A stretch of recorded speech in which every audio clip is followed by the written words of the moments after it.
Okay, so now we're offline. Are we?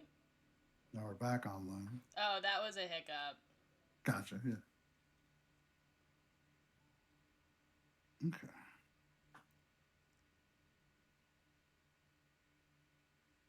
You tell me when.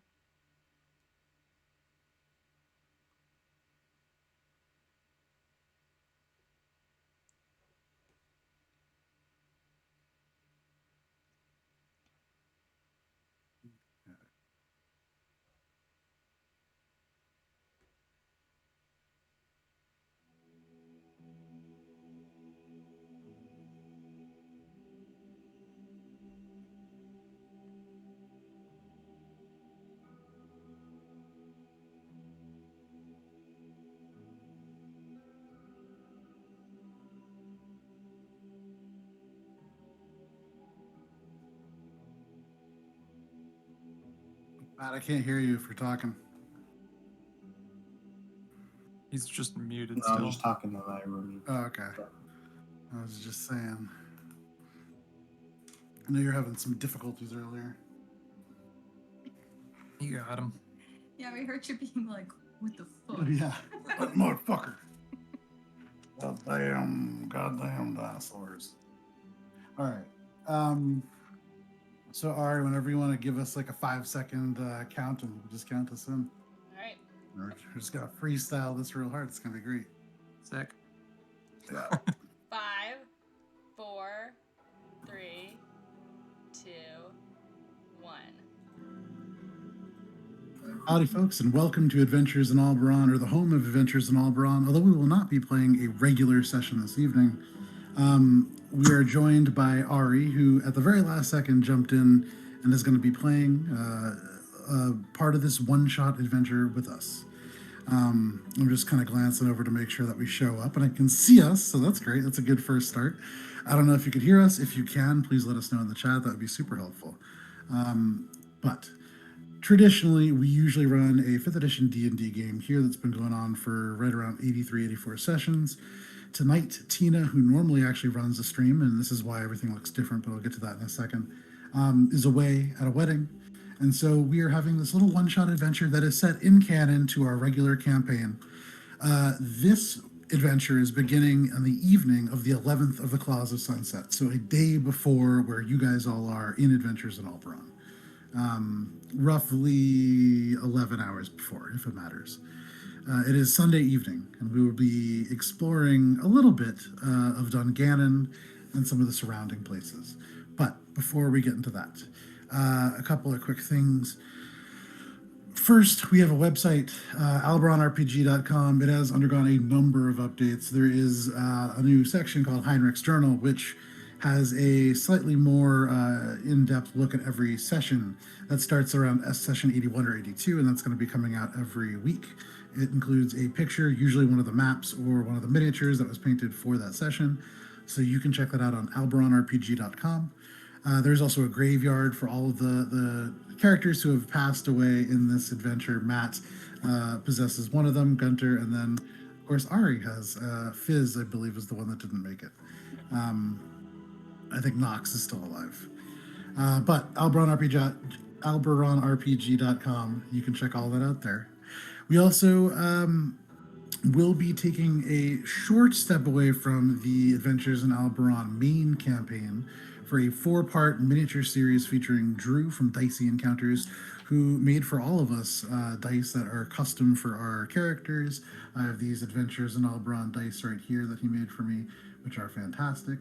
Also this week, finally, there was the Wild Earth dice that we backed on Kickstarter because Drew is a part of that and he does some amazing stuff.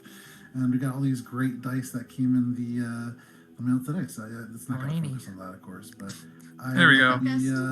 This is what we're telling you this evening. So that's really cool. Wild Earth Dice, check that out. We have an Instagram at Alberon RPG. That's where you can see all of these maps. We just pulled this together tonight, so kind of a last minute effort. So I did not get to finish all of the maps and things that I normally do. I have a rough picture of one of the encounters that may happen. We'll see. But I will finish it and post all that stuff tomorrow. That'll be on Instagram at Alberon RPG. We are using for all of our various sound effects Sirenscape, which is a digital tool set for dungeon masters who want to inject their games with a little bit more pizzazz, a little bit more oomph, a little bit more four-dimensional kind of gameplay. You can hear our theme song playing in the background. That's ours. But other sound effects such as goblins shrieking or dragons consuming villages, all those things available at Sirenscape. So check that out as well. And with that, I believe that's all the announcements that we have for this week, although we have a couple of things that are rolling around that we'll get to next week, I think. And with that, I'm going to cut our music and switch over, and we can read into our adventure this evening. Alrighty then.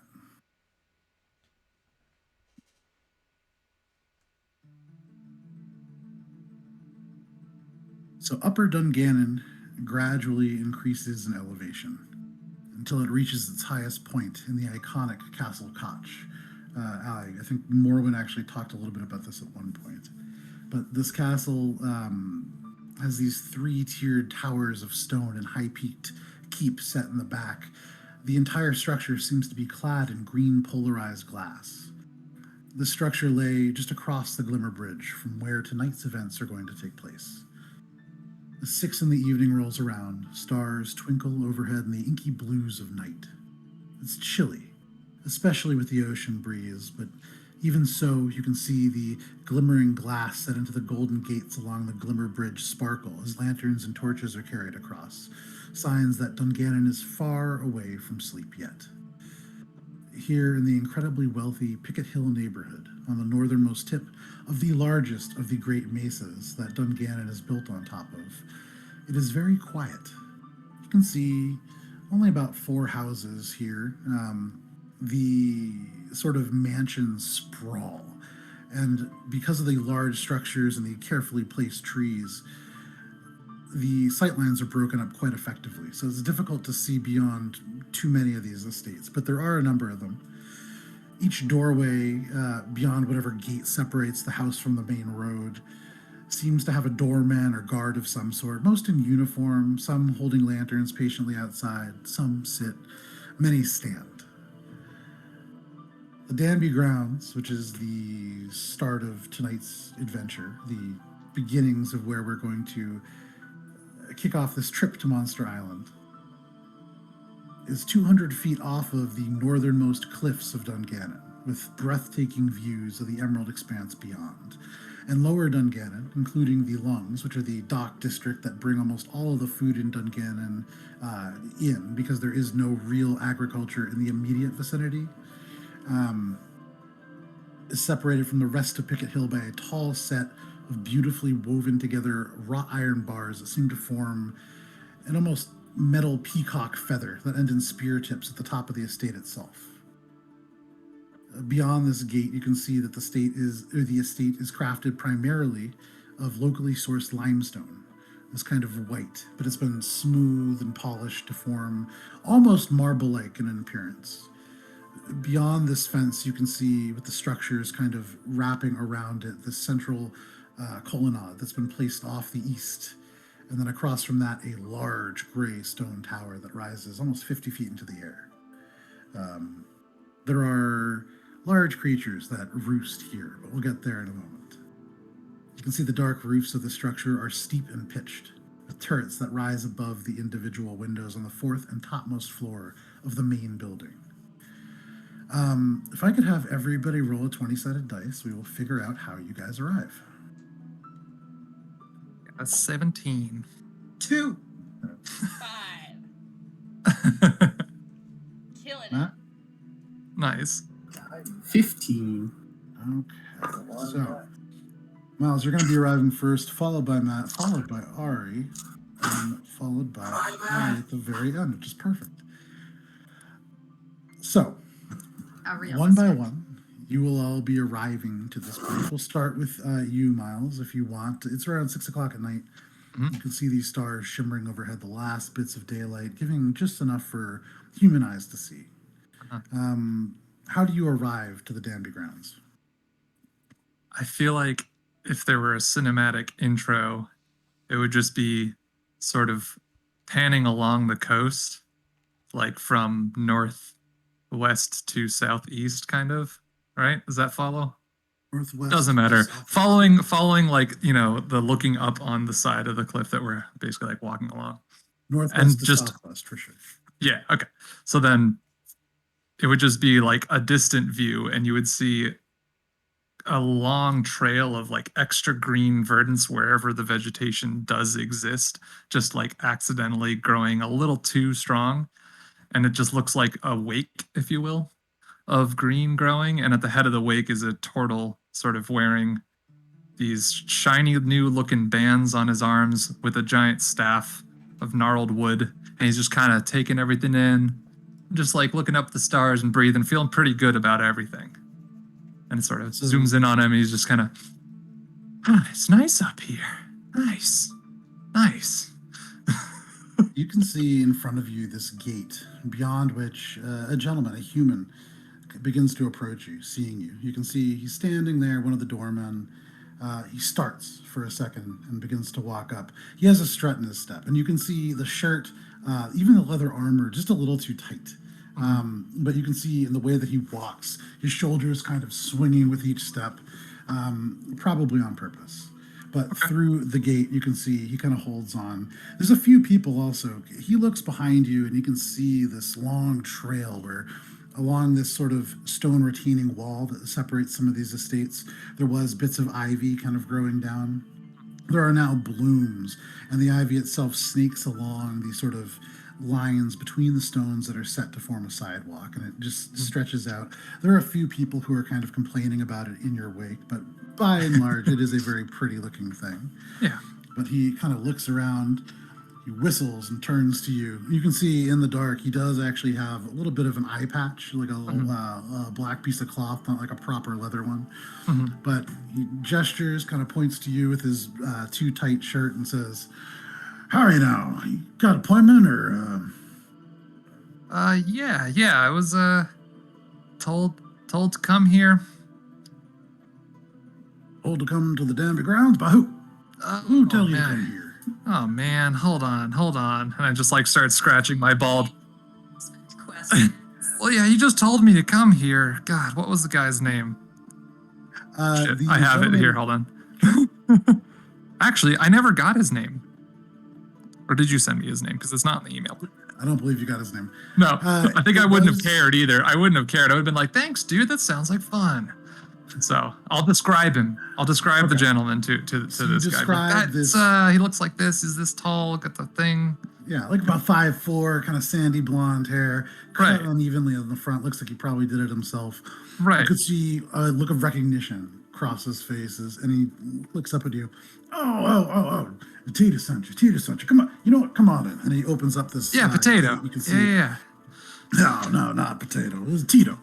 Tito. T-I-T-O. You know Tito. Come on. And he kind of Tito, turns and potato, Tito, whatever. All right, cool. Yeah, opens this sweet. gate. The gate kind of opens. He gestures for you to walk beyond, and you can see maybe 100 feet away down this long stone path with these very, very well kept, very neatly kept topiaries, these bushes that line this walkway. A double wooden door, mahogany with these brass fixtures. Yeah. With this, yeah. I'm gonna just sort of round those bushes out a little, just a little bit. Add a few white flower blooms here and there, just like as I'm going, but like not making it obvious. I'm just like, these things look like they're in pain a little. I need to help them breathe. Yeah. And so as he looks, he just kind of nods and says, I can see why Tito got you. You're one of them there nature people, huh? Yeah, I just kind of like look down at myself, my sort of, I'm not wearing anything but like ragged trousers, and then like fur and wood. So yeah. You can see he looks up and down, and he seems very proud of himself for determining this from the very, very obvious guard that you have. Yeah. But he looks at you. Well, go on in and get yourself a drink. Straight on down, past the suits of armor, and I'm sure that we'll get you sorted out. Get you seated down. Mr. Danby's getting cleaned up. He was just out in the market, and he'll be along presently. Swell. turns and kind of leaves you at the doorway. At this point, Matt, how do you arrive to the estate? Microphone. Sorry. I think I fly in on my Coming in hot. beast mount. Okay. Do you want to describe what this appears like? And you can kind of choose here. Oh, I get to choose the beast mount? Yeah. Oh, man. Within reason, yes. It's All right, so, like- dragon. Yeah, like Tiamat. Tiamat. She's my girl. small wyvern? I'm going to say no in the small wyvern, seeing as how they were just awakened like- into the world about 3 minutes ago. What other, like, flying magical creatures are available to me in this area? Like Griffins, certainly they're expensive. Yeah. They're about 5,000 gold apiece, but they. It's probably a wild one that I just snagged on the way. You know, I don't. So you Griffins, you get them as a fledgling. Typically, they cost around. I did a lot of research on this. Cost dang. around 2,000 gold for a fledgling, and you need to raise them from that age, and they'll bond to become very fierce mounts, and they really only follow. Okay. So it's a process, but. Well, What I pigeons. will say, if you want, there is a lesser version of a griffin, Yeah. which is very much like a pigeon, kind of fused with a larger cat-like creature. All right. It's smaller. It's not as intelligent or fierce. Actually, a little That's fine. skittish, but you can certainly drive it in. So, what color is this creature? It is a glorious orange and yellow. With like. Okay.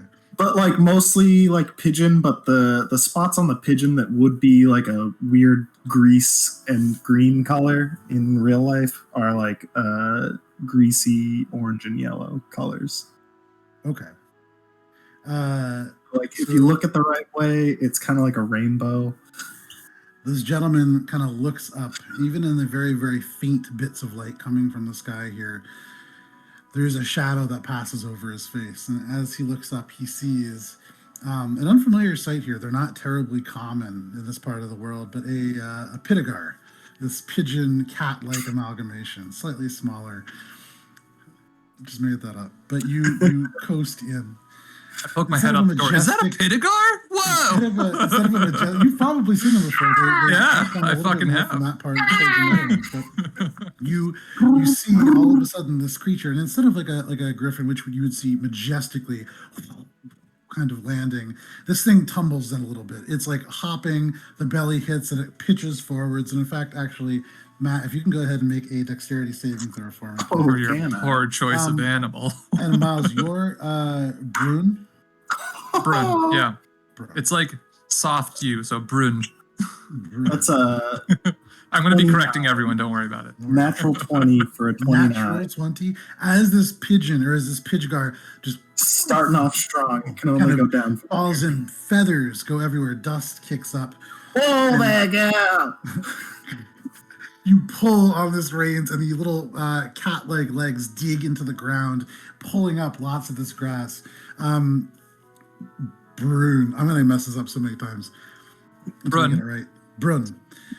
You turn and look, and where these topiaries had filled out and become a little bit fuller and begun to thrive, behind them, the green lawn has been just torn, these long gouts as this pidgard kind of comes to a stop, and then suddenly the large head, wham, wham, into the grass as it picks out little bits. The large creature leaves divots in the lawn. Matt, what do you look like? I'm like a pretty short, stout, stocky, tan human, completely bald, but has like bumps on his head that are, they kind of look like elongated bumps from getting bumped on the head a lot, but you can't cartoon? really know for sure. Nice. Thank you, Talon.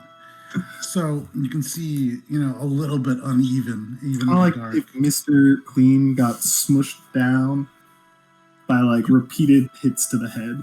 You see this human hand go to the hilt of something on his hip, and he looks at you, one eye kind of narrowed. He looks back at the door, and then turns. I'm gonna be dismounting as he says, or as he's looking at me like this. You here for the thing? Oh, May? Oh yeah, I'm here for the thing. Tito sent me. Jesus, this is a tough one. Okay. You jump off, kind of tying off this Pidgar, which again, wham, wham, into the grass, just digging huge Oh, I'm not divots out. tying her up. Oh, okay. I'm gonna slap her hind and be like, "Off you go, girl. Be free. Thank you." Just kind of takes off and into the dark. She's a good gal. And you can just see off and coasting away across the stars this very inelegant silhouette. Like, take a moment to just admire it and turn back to the guy. You can see he watches it go, but keeps kind of like turning to look at you, not really sure what to make of this entire situation. But he kind of turns, he pulls out this dagger, not really sure what to do with it, and points it at you. I'm supposed to keep the Danby ground safe, so you got business here? You got like an appointment or? Oh yeah. Don't worry about Tito the grounds. sent I'm me. just going to start growing it up Yeah, from the for porch. thing. Okay. So from the porch, you can see, and Matt, what was your character's name? Yangu. Yangu. You can see Yangu, that this tortle up on the porch begins to gesture with these long tortle fingers, and as the kind of pointed, almost like claws, kind of pull up, the grass weaves itself back together in the divot. Little tiny bits of clover begin to sprout out. Give an extra large wink to the guard guy and go back inside. That's pretty handy. Well, you're here for the thing, so why don't you go in and get yourself a drink? Sora will get you sorted out for something. Oh yeah, don't mind if I do. All right. And you All walk. right, we're teetering northern southern hemisphere here. I like it. Oh, Jesus. That's very. It's all over the place. You, however you choose to arrive, you did see flying overhead this Pitagar just kind of land and then off, and in the late hours or the late hour you can hear the as it just kind of takes. How do you arrive to the grounds? There's a moment where the Pitagar is like going very far over my head, but I go eep! And like, oh, jeez. And I kind of clutch together this little like shawl I've got, this little like tattered cardigan, like holding it, and then in one hand I've got this like shepherd's hook that has like a lantern on the top of it that kind of swings wildly as I sort of move and gestate, causing all the shadows around me to kind of like warble. And I go, oh. And I kind of scurry along up the hill, like counting the house numbers as I pass, being like, oh, I don't know where I am or what I'm doing, until I find the one that I'm pretty sure is that one. And As you rush along and you feel that kind of anxiety, the fire itself in this little lantern hanging from your shepherd's crook kind of flares a little bit brighter and sheds a little bit more of a bright aura around you, almost reacting to your fear. But you travel up and by these darkened houses, some with lights beginning to kind of turn on, some in this part of the world actually using running gas mains, so you can actually see like very steady light in some of the windows. You come to what is 6 Picket Hill, the Danby grounds, and you can see a very confused looking human who's just has his hands on his hips, wearing too tight clothes, and he's looking at what looks like a divot in the grass. So the grass itself is almost perfect. The door swings shut behind him, maybe 100 feet away. But he takes a second and then turns and looks over at you, kind of squinting through the darkness at the swinging lantern. I don't much recognize you, so how's it going? Good. How Are you here for the mission too? Yes. All right. Hang on one second. He goes through and opens up the door, kind of opens it up and gestures for you to walk on in. I do, watching on the lawn, imagining what fearsome creature a Pitagar is as I see the claw marks and the mess of the lawn. And In I your go, mind, you imagine, like this griffin kind of creature, and unbeknownst to you, much doofier looking. Right. But you step through the door, or you get right to the door, and then you hear something. Turning around, you hear a couple of voices that seem a little bit concerned, and then squealing, and then all of a sudden, Allie, how do you arrive? I'm kind of doing a half scream, half cackling laugh. Just riding a wild hog, feral hog. What do you look Haphazardly. like? I am a goblin, a little dude. What you wearing? A loincloth, kind of brown diaper looking thing, and a kind of sorcery cloak, brown, hood and Okay. flappy. It's like hooded cape kind of vibe. Yeah. And a loincloth. Dope. Got a javelin in my hand and just and the hog will stop really short, so I skid on my face to the feet of this guard. So this hog squealing, just zagging through the few people passing, all very rich, very well-dressed people who recoil as this goblin shrieks through the quiet hours in this rich upper-class neighborhood. The hog kind of darts out and you are thrown and propelled and then kind of scrape up to within about a foot of the gate. Pulling your head up, the cloak settling down across your face, but then pulling it away. You look up and you can see a human who kind of is holding this door open, who's about to close it, but looks at you. Closes it even faster. You're here for the thing. Yes. Reaches down to help you up. Oh, thank you. As you stand, he looks back, and the hog just squealing and running now down the hill to the south. He turns and says, "Do we need to go get that? Is that like a thing we should worry about?" Or Nah, it's not mine. people keep doing that. They come here, they bring in their animals, and then they just kind of send them on their way. This is a rich bunch that Lord Danby got in here. She's a rental. Never heard of a rental pig, but all right. Why don't you go on in and get yourself a drink? Ah, thanks. So, what is your name, Allie? Toot Butts. And Ari, what is your name? I am Pheobe, and I'm a Phoebe, human okay. with curly hair. There we go. So we have Brun, the tortle. We have Yangu, the human with lumpy head. We have Phoebe, the human with curly hair. And we have Toot Butts, the goblin. Toot Butts. This is only going to get better. The four of you make your way inside, and you head through the first room. I have two computers now, and so I'm going between two mice and two keyboards, and it's very confusing. But we'll get this Enter ironed the out next week. Matrix. I feel I have so many things just pointed at me and around me. You enter this foyer, and this is you first, Brun. Everybody will catch up within the next couple of minutes. But the foyer is kind of a 25-foot long and 20-foot wide kind of room with the middle kind of indented in. It's almost like an hourglass shape turned on its side. There are bookcases at the very top of a central staircase, and you can see just elements of them at the top. The top of like a bookcase and a chandelier that hangs around at the upper floor landing. There is a potted date tree that rests between the door on the left and a sort of trio of jade figurines on these little teeny thin pedestals that rise up about 4 feet on the right-hand side. There are two doors on the left, and both of them seem to be open. And you can hear music faintly coming from that area. You also hear movement in that direction. You see the other doors closed. You could either go up the stairs or kind of continue in the direction that you were sort of pointed. What would you like to do?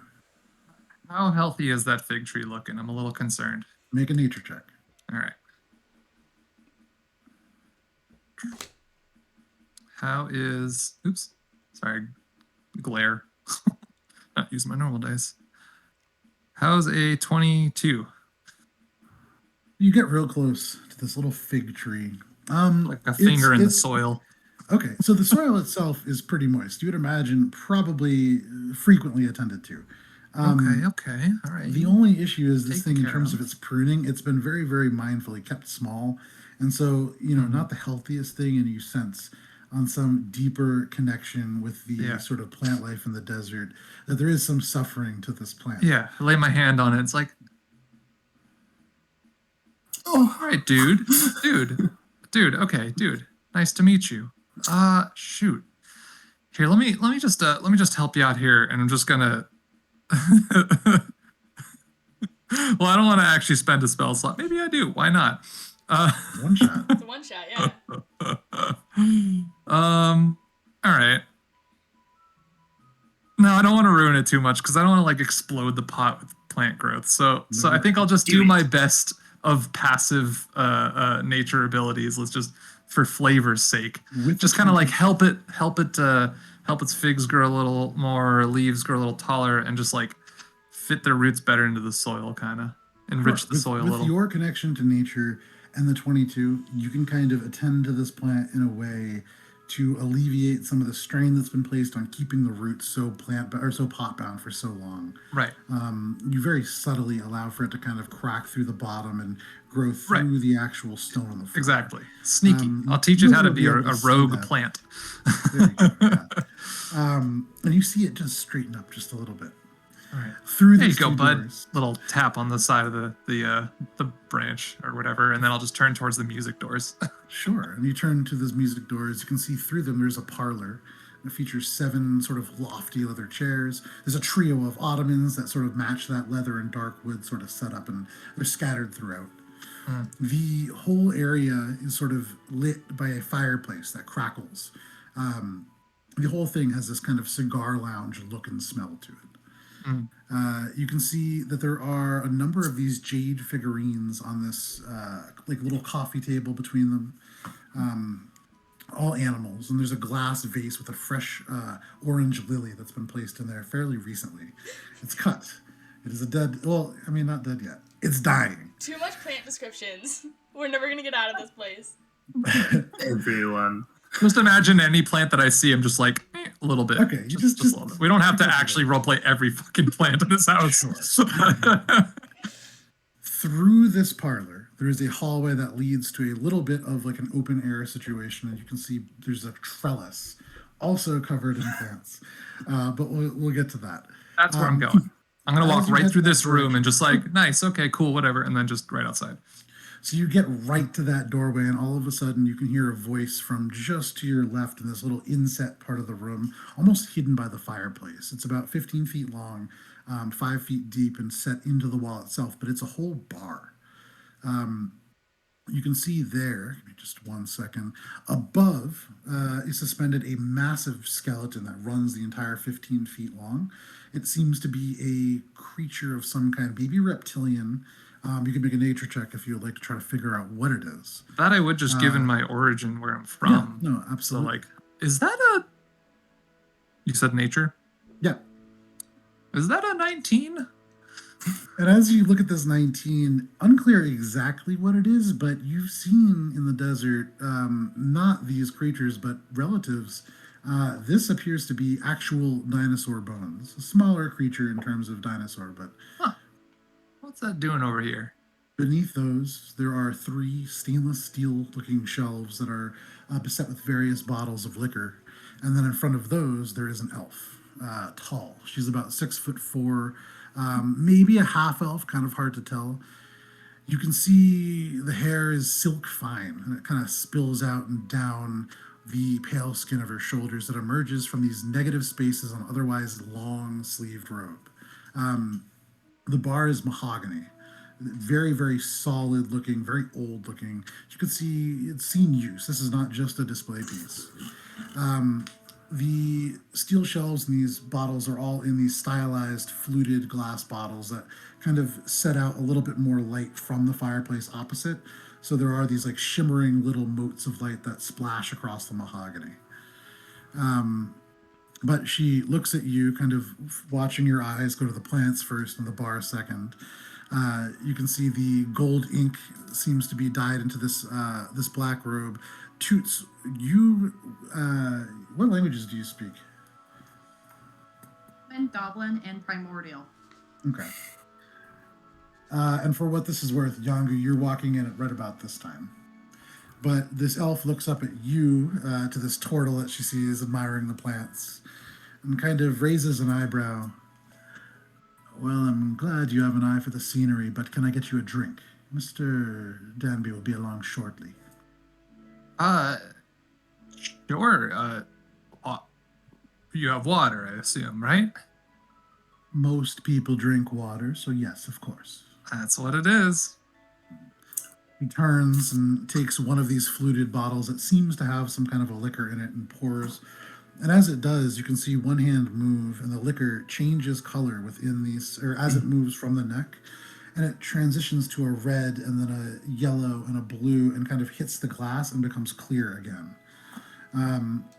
She has a little bit of a bored expression, but passes this drink over to you. I'll tink with my claws. Yeah. Thank you. And I'll just kind of turn around and go back towards the trellis. All right. Yangu, are you doing anything? You approach and seeing all the same stuff. Yeah.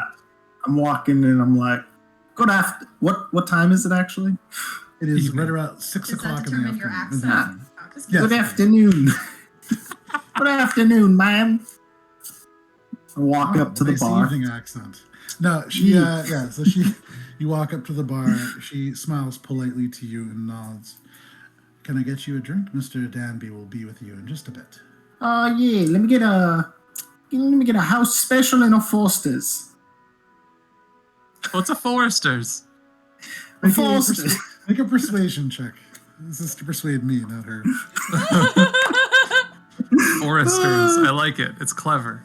I know you did, but 10. Wait, persuasion? Yes. 11. We don't have a Foresters around here, but I can get you something similar. Just a second. All Turns right. around and pulls out this sort of almost like a tall fluted bottle with this reddish liquid in. She mixes that with this almost like a powder that comes out of a if you've ever, it's like a stone bowl that's very, very small. It's like a salt bowl, really. And as she sprinkles this, there is this brief little fires that come off the top of the drink, but passes it to you as the smoke dissipates and the drink seems to almost transition into a darker hue. Is this one the house special? Sure. If you want to go out to the patio, I'm sure Mr. Danby will be along shortly. Oh, thank you very much. You I'm head gonna out take it. the trellis. Toots. Sure. You head out. Toots, you hear the very end of this. You hear the ask for the Foresters, and you see the very end and enter. Is there anything that you wish to do? I'll just follow. I want to drink too, though. Okay. So you approach the bar. You can see this elf lean over to see you. Your head just comes up to the top of this structure. Just the ears. Yeah. the The eyes. big ears come up. Beer, please. Oh, well, the first one to be kind of direct, I guess. She turns, and you can hear this kind of, and she pulls out a actual glass bottle that has a little bit of this kind of, what looks like a smoke coming from it, just a wisp, and passes it to you. Thank you. Pluck. I'll just hop down off the seat. Sure. It's like a magnum bottle for you, but you take it with you. All of you enter into this garden area. Sort of like a, so first of all, as you walk through the trellis, because I'm sure that this is interesting to you, Miles, the flowers themselves, as you walk, they're these little white sort of buds. And as you cross underneath them, they begin to unfurl and open, and very faintly, the edges of these white petals glow with a faint blue bioluminescence. And they cause this almost light, faint light to glow as you go down this tunnel. Up and to the left, you can see that there is like a whole patio of small tables and chairs on the second story deck that's close to like 50 feet long. But straight ahead, there is a small staircase that rises up about 5 feet to a platform that's almost like a VIP section. You can see there's ivy that's almost like bone white that falls down the back of this dark wood that forms almost like a wall behind this area so that nobody could fall off. There's a long wooden table that rests with 2 big slabs of stone for the legs. Steel chair with some cushions behind it at the head, and then some smaller kind of steel chairs which have elvish style filigree on the back. It's all pretty nice. At the moment, it's empty, but there are about 7 or 8 seats just kind of scattered around. I'll take the closest one, finish my water, and then, just put the glass down and just sort of sit patiently looking around at the Good. outdoors that I'm in. Sure. Yeah. You do so. Outdoors, I'm in. Yeah. You all just take your seats. Damn. Yeah. All right. I'm just like politely nodding and like, I'm like, yeah, yeah. Good evening. Yeah. Suddenly, as this awkward interaction takes place, you can feel large footsteps that round the corner, and turning from beyond these white bits of ivy, you see another white figure, this large tuft of feathers or fur.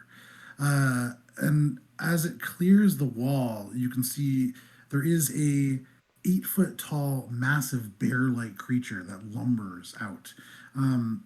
It almost seems to be like a polar bear, but as it transitions up, you can see it turns into almost a beak and a very owl-like face. For you, Brun, close. Bran, for It's you, fine, it's fine.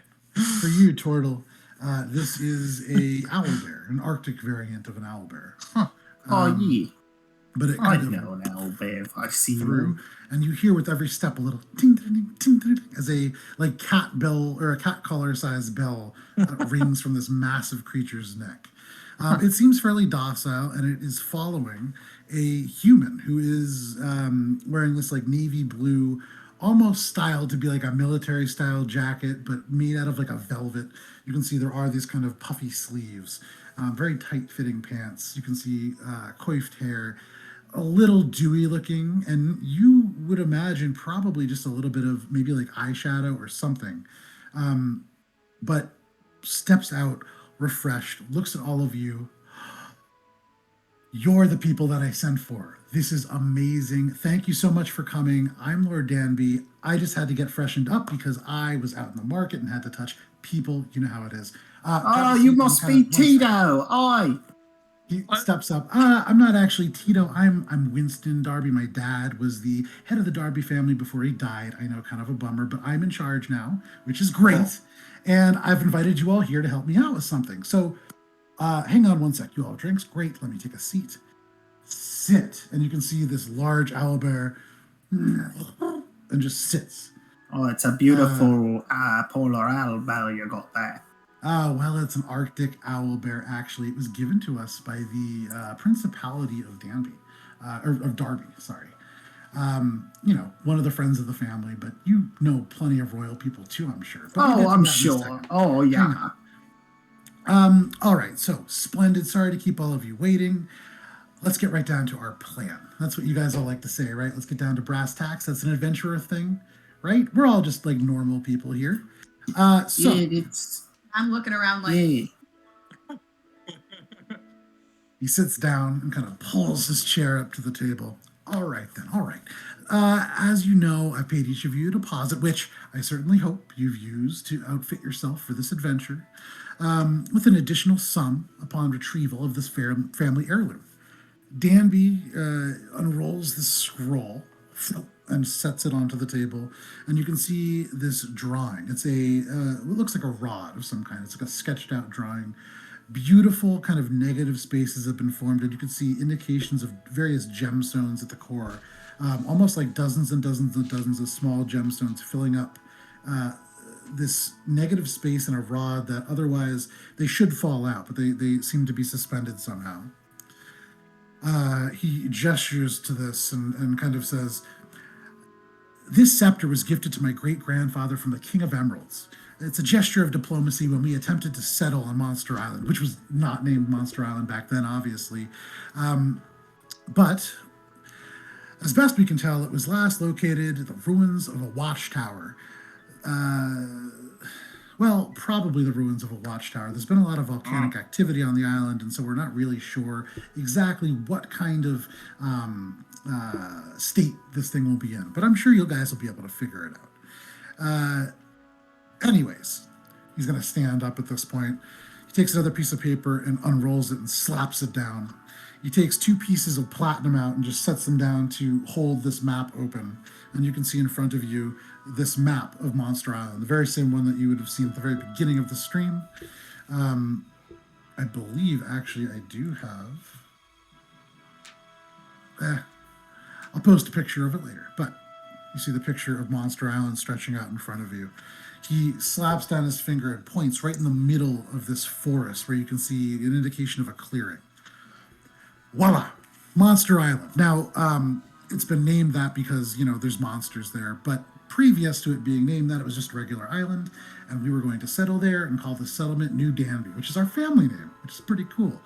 But we're going to drop you off in a clearing that the last party established as a camp, and when you gather whatever useful items you want, you can just kind of take off to the south through the woods, and there should be the remains of New Danby there. We can really only arrive... Sorry. Yeah, you have a question. Last party? To Yeah, do the same last group of thing? People... Oh, no, they didn't succeed. They went missing. Right. So you Right. guys are going to go south through the woods, and there should be the remains of what was New Danby, but now Old Danby. Not really a Danby anymore. This rod was given to us by the King of Emeralds, and it was supposed to symbolize a treaty between our two communities, settling something between us that never really had been done. Our family hasn't really thrived of recent. My dad, rest his soul, not really successful in business affairs. And this rod would really help us kind of get things back in order. Apparently, it had some influential properties that would really help us in Congress. I'd really like to get the family back on track. Yeah. Cool. We're here for... Okay. Did he kill his dad? I'm inciting. Make an insight check. While you're doing that. So you're just gonna... How charted is this island? Do you guys even know what's on there? I mean, far be it from me to not, well, whatever. I could probably figure it out, but just a little bit of heads up if someone went missing there. That seems a little dangerous. Oh, no. People go missing all the time.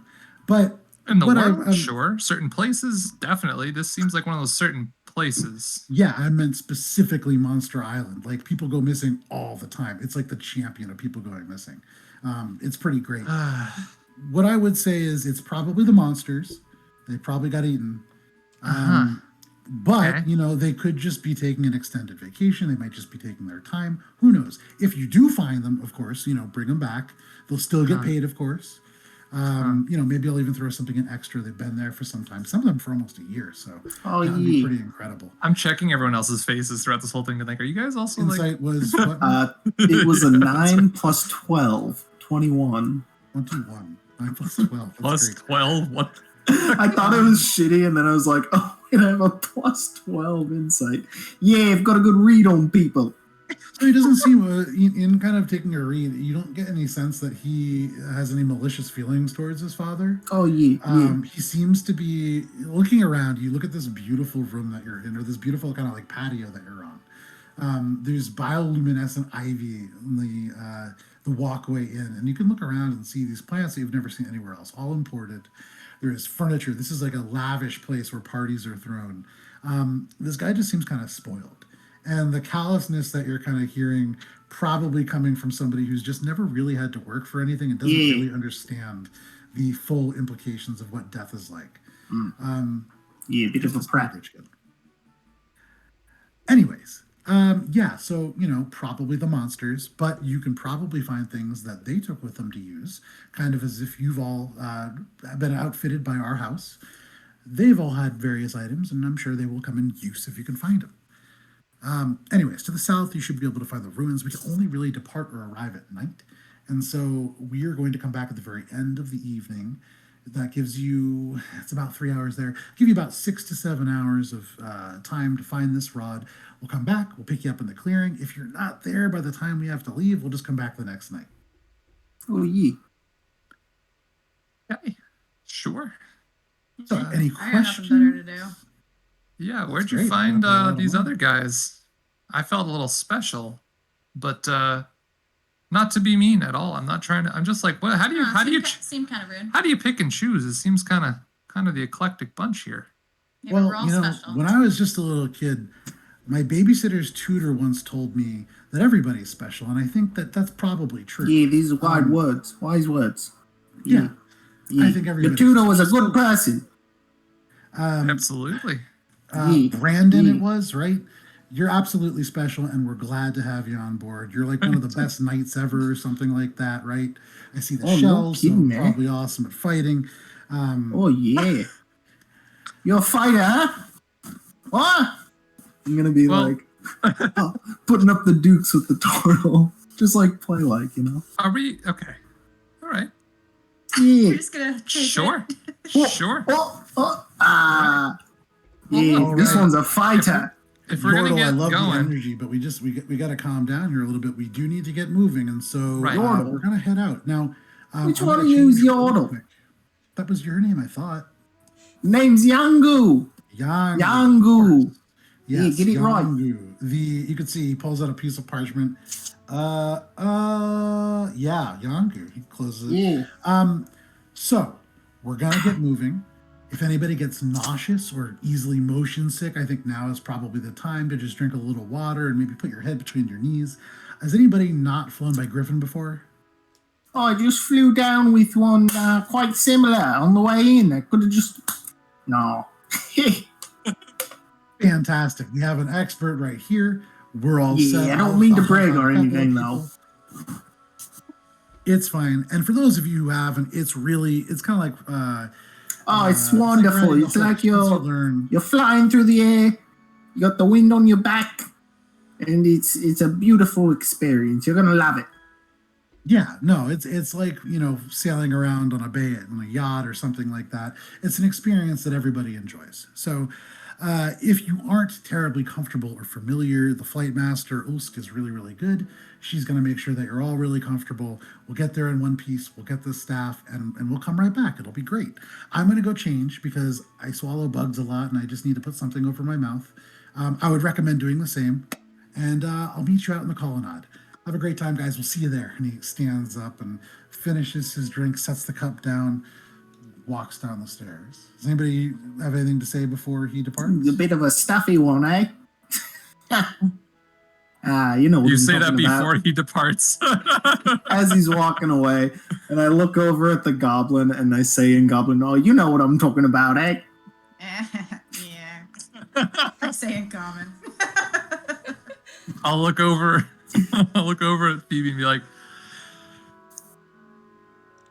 Brun, Phoebe? Striding up now is this nice other to human, meet you. the one that you met at the door. And as you two shake hands and introduce yourselves, he holds out a hand as well, and it becomes this awkward three-person handshake. He just kind of like, Oh, I like slaps this. it This is on top. fun. Dusko. Everyone Good to meet in. y'all. All right. And he takes his hand away. Oh, I'm nice. supposed I'm to gonna Yeah, try, I'm but I'm too short, so I'm like, Oh, a little late for that. Oh, late to the Okay, party. guy. All right. If you all follow me down to the colonnade, the bathroom's going to be on your left. If you got to use one, I would use it now. yeah. Can get a little you're dicey thirsty going in. gas. All right. He leads you all down. Allie, for you, or Toot, he points out the bathroom. And then leads the rest of you out across this limestone colonnade into this tall tower you had seen previously. These large winged creatures. As you get closer and can see some lights having been lit, these are griffins. Full griffins, much more regal looking than the Pitagar that Yangu wrote in on earlier. These are full eagle heads on what look like the bodies of lions, these mighty creatures. And as you enter, you can see this whole tower is just one empty sort of structure with roosts for, looks like maybe a dozen of these creatures that kind of take up residence. They're very quiet and relatively well behaved. You can see, I would say, Brun, Brunswick, you can tell there are two, just based on the kind of things that you see around, there are two young griffins that exist somewhere within the space, although not immediately present. A half-orc approaches you. You can see, give me 1 second here, gotta catch up to where we are. This half-orc, sort of a little shorter than actually the elf that you'd seen previously, probably about 5'7", 5'8", short for a half-orc, but kind of peers you all over, takes her hands off of one of these sort of griffins that you had seen previously, and kind of turns to all of you. eyeing you up and down. Does anybody here have an animal handling modifier that is above 5? Okay, so that is going to be Brun and Yangu. The other two, not so much, right? So with a very, very keen eye, she looks. All right. I'm looking back. I'm like, You, Tortle, you can do this. I know. She turns and looks at you, Yangu. And you, human, you can Oh, do this yeah. too. oh yeah, do it all the time. It's like riding a bike for me. If bikes existed in this world. Nice catch. I do not really know what that is, but Oh, it's a creature out in way, way north of here. You've probably never seen one. you're right. Beautiful, beautiful specimen. Beautiful specimen. Listen, all of you. These creatures, they'll follow me. But for all of you, don't touch them too hard. Don't pull anything. Be gentle. Yeah, graceful, graceful. No, she looks at you and she seems to almost be trying to explain this to you, Yangu, more than anybody else. Don't look them in the eye. They don't like it. It's Oh not. yeah, that's where their soul resides. That's not true. Yeah, no, It's that's just what. a challenge to their dominance. So Yeah, I'm just yeah, gonna yeah. while this is going on, I'm gonna cast animal friendship on one. thank you, Sumiwa. Okay, go ahead and cast that. So what is that? That's a It's wisdom save DC 17. that's a big fail. That's 8. All right, and then I'm just gonna sorry, like. that's 5. Oh well. Yeah. No. All right. I'm just gonna kind of be like, yeah. Hey, what's your name? Are you able to speak to animals? If I use Speak with Communicate. animals. with Currently animals. not, right? You can just. I kind of could understand. technically use speak with animals, but it's another first level spell. I'm not going to do that. Sure. So I'm just going to be like, hey, what's your name? And I'm just going to give it a name. It's Jeff. It's Jeff the Griffin. So I said, they all hey, have Jeff. names already, but all right. So Hey you Jeff, rename this is Jeff. griffin. Jeff's true name. If you didn't know, this is Jeff. And I'm gonna be like, not like flaunting at all, but like very clearly petting this thing and being And very like the comfortable with it. cutaway from like the griffin point of view, some of them up at the top are like, "Hey, he's calling you Jeff," and the guy down there is like, "I'm not Jeff. I'm Sunwing, the proudest of the griffins." And you're just like, "All right, Jeff, here you go." Yeah. But yeah, sure. So you have Jeff the griffin. Yep. The large eagle wings kind of spread out and then kind of tuck back. It leans in, and you would imagine this griffin will certainly follow you. Absolutely. So And Sunwing climb right slash on, nice Jeff and comfy. is for Brie. She reaches up and pulls the smallest of the griffins. You can see he has a little bit of a lazy eye and approaches you, Yangu. I'm giving you the best griffin that we have because you are the most skilled. Is this the best? Without even an insight check, Visually. no. This one, from a visual inspection, this one looks like it probably flew into something pretty hard at some point. Like, oh no. I gotta take a look around and see, which one speaks to me. You gotta find a nice partnership with the creatures. Yangu, you look around, you see up in the top, one of them, Reektroth, this all black griffin with this bright, almost like startlingly bright yellow beak and eyes that almost match and glow like these burning embers. And you're like, oh man, that one. And all of a sudden, the other griffin's face wobbles in the eye. And you can see the half-orc steps in front. No, this one has chosen you. And she hands you the reins. The griffin just headbutts and just rests the feathered crest into your face. Oh, there you are, big fella. All right. How could I say no to a mug like that? Ah? Oh, Turns, and you can see actually fairly pigeon-like in terms of its movements. And you start to suspect. But that is your mount. You have, what was his name? Horse. His name what's is your name, Horse. big fella? His name is Horse. He's Horse the Griffin. And that is for Yangu. I'm treating him real nice. Hey, you know what? That's great. Make an Give him animal handling check. Big Why not? pets. Phoebe. This half-orc pulls down this kind of red-looking, what are those things called? The reins. And from the shadows and the roost above, this large brown griffin like curls down, almost snake-like in its movements, very, very leaning into the lion part of the griffin. As it turns, you can see one half and directly split in half is dark brown. The other half is like a light, almost cream colored. It's perfectly down the half.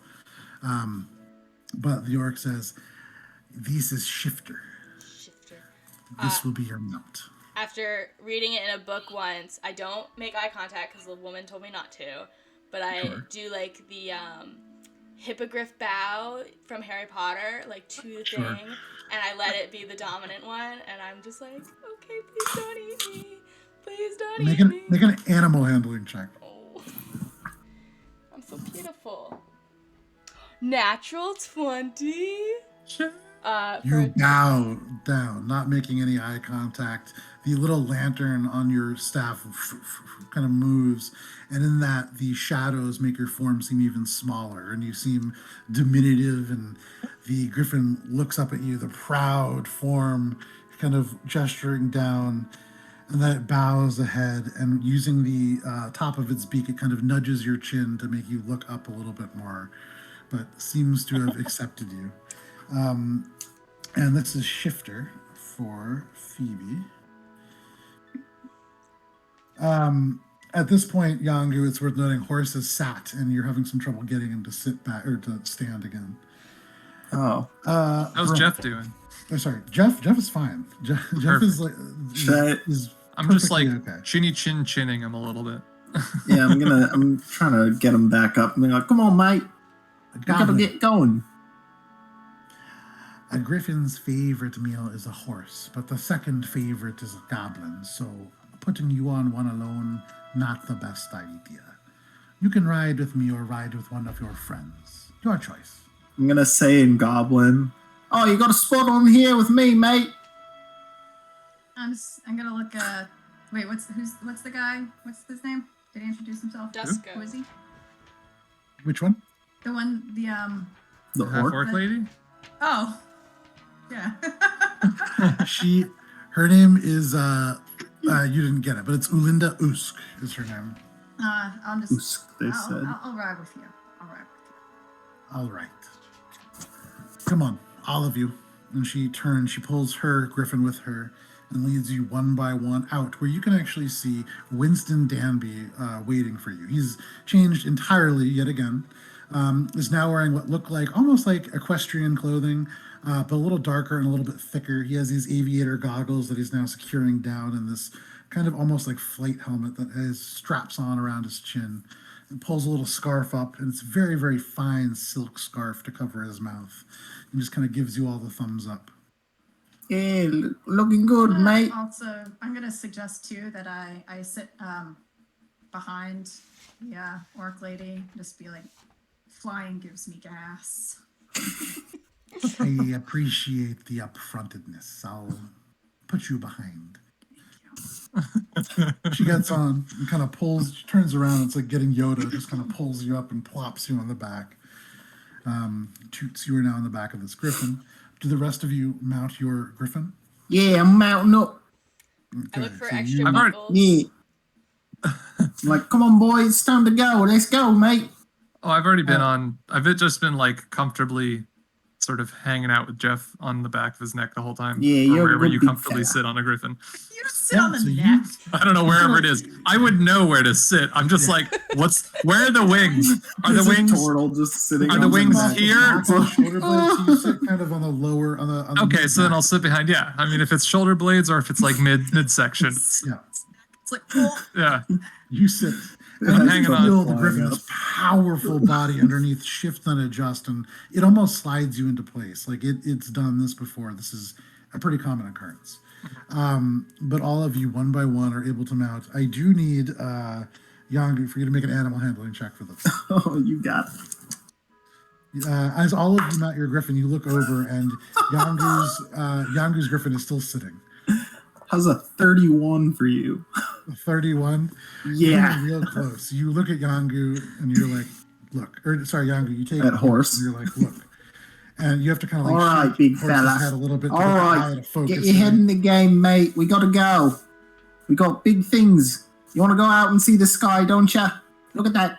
That's what those wings are for. You know it. Come And you on, can see off we one of the go. wings kind of comes out, the other wing goes There's out, a and good little fella. around. Yeah, there you are. But you jump on the back of this creature and it lurches to a stand and kind of hobbles over. You get the feeling one of the legs might be a little short, but all of you now stand in a rough circle. Yulunda says, now hang on tight. This is going to take us about 2 hours, and then we'll set you down nice and easy. Oh think yeah, he 2 already hour flight. He Yeah. already explained to you. Just hold on for 1 minute there, human guy. The name's Yangu. Yangu. It's Yangu.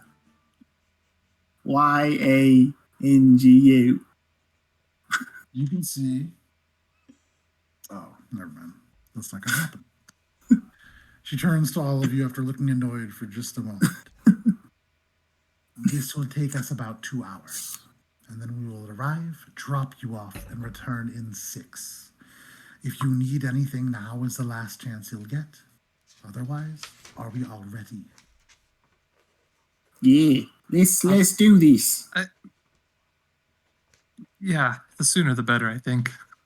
Fantastic. And she turns, whispers a word, and her griffin and takes off into this night sky, now becoming almost inky black. And one by one, you take off. Is there something that you wish to do as you take off? Yeah, while it lifts off, you just hear like. There is a little audible flatulent. flatulent sound as Toot also takes off. But one by one, you all take off. And it is a beautiful, almost formation of 3 griffins flying, 1, 2, 3, and then horse kind of drifting Yeah. and then kind of falling off to the side. There you go, boy. Rising up and then going down. Yeah. It's very uneven. And then 3 formation flight griffins. But you begin to take off and you travel. You travel and watch as this dark water passes underneath, and it becomes almost monotonous after a time. The few boats that you would see in the harbor fading into the distance, and here and there you'll see lantern lights of things passing below, but the wind kind of overrides almost everything. Every now and then you can hear little bits of Winston Danby just yelling very enthusiastically, but the wind takes all of the sound away. Almost nothing gets through.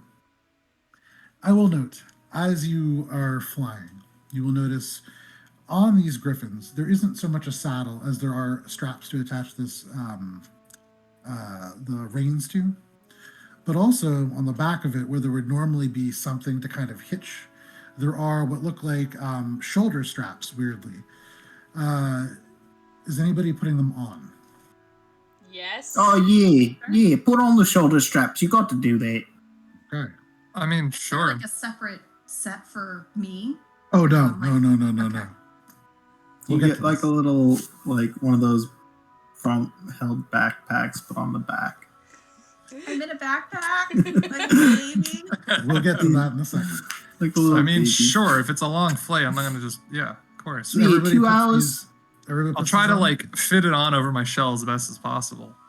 Yeah, you can. You can actually have it go around your upper arms instead of around the shoulders. Okay, so like no hook it problem. under the shell, so that's even Yep. stronger. There Absolutely. you go. So you do this, and you feel you can actually kind of like just lean forward, and the harness goes taut, and you feel like you could probably just go to sleep. For you especially, this is quite comfortable. Oh, For the yeah. rest of you, you have no Oh, shell to yeah. secure this thing to. And so you must kind of stay awake and a little bit more active, but you do pass through the night. And those of you with more acute senses begin to smell subtle changes as you go. Give me Is just it me? one moment. You do from time to time. I mean, you're up ahead, right? Yes. So from time to time, you guys do get little bits Oh, of it smells sulfur. like grapefruit.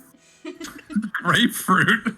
Is that what goblins produce in their bowels? Yeah, it's just grapefruit. That's all why the way he said to down. get a mouth covering.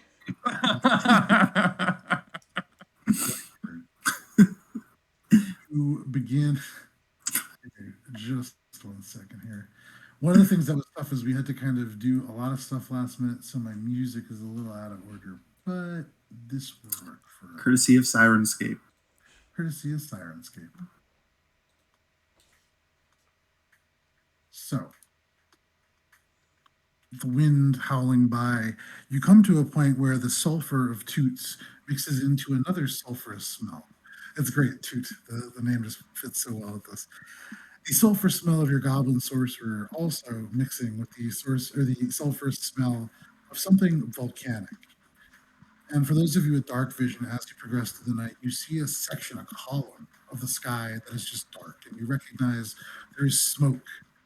And here and there, as you get closer, you see flashes and streaks of light as lightning cracks through what is a huge column of volcanic smoke rising into the night sky.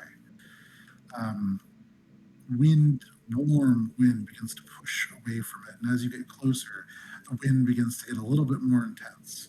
The smell of Toot is completely lost. The smell of brimstone and volcanic activity, sea air, all of this kind of rushing past you. For a moment, you see motion from the second griffin, the one that Winston's on. And he pulls out this metal ring and holds it to his mouth, and suddenly all of you can hear the voice projected over the wind. Give me just 1 second to pull this up. Where was that the whole time? Once per long rest. That's what Yeah, exactly. So as you guys are flying across, you can see now the island beginning to pass underneath stony shores, a huge forest of these tall, what look like palm trees and various other kind of tropical fauna. You can see volcanic activity in a bay of water that is just soot that has fallen to create almost like a stagnant surface across on the northern shores. You see all of these things, and then all of a sudden, Lord Danby's voice comes howling across the wind. Well, here we are. So from the clearing, you're going to want to travel south, although I fear we haven't really nailed down the precise location, kind of like we talked about earlier. We believe that the surface level ruins are going to be pretty negligible, so hard to see. But the rod is contained in a chest with a magical lock, and if any of you have the ability to detect magic, that'll probably help. Scavenge what you can. If there's any other parties that you come across, you guys are going to do great. And all of a sudden, I'm going to say to you first are going to feel and hear this kind of whistle, and then the griffin turns upside down, and you feel something slip over your shoulders right as you begin to fall into the darkness. The wind is howling by, and one by one, these griffins turn over and dump you out.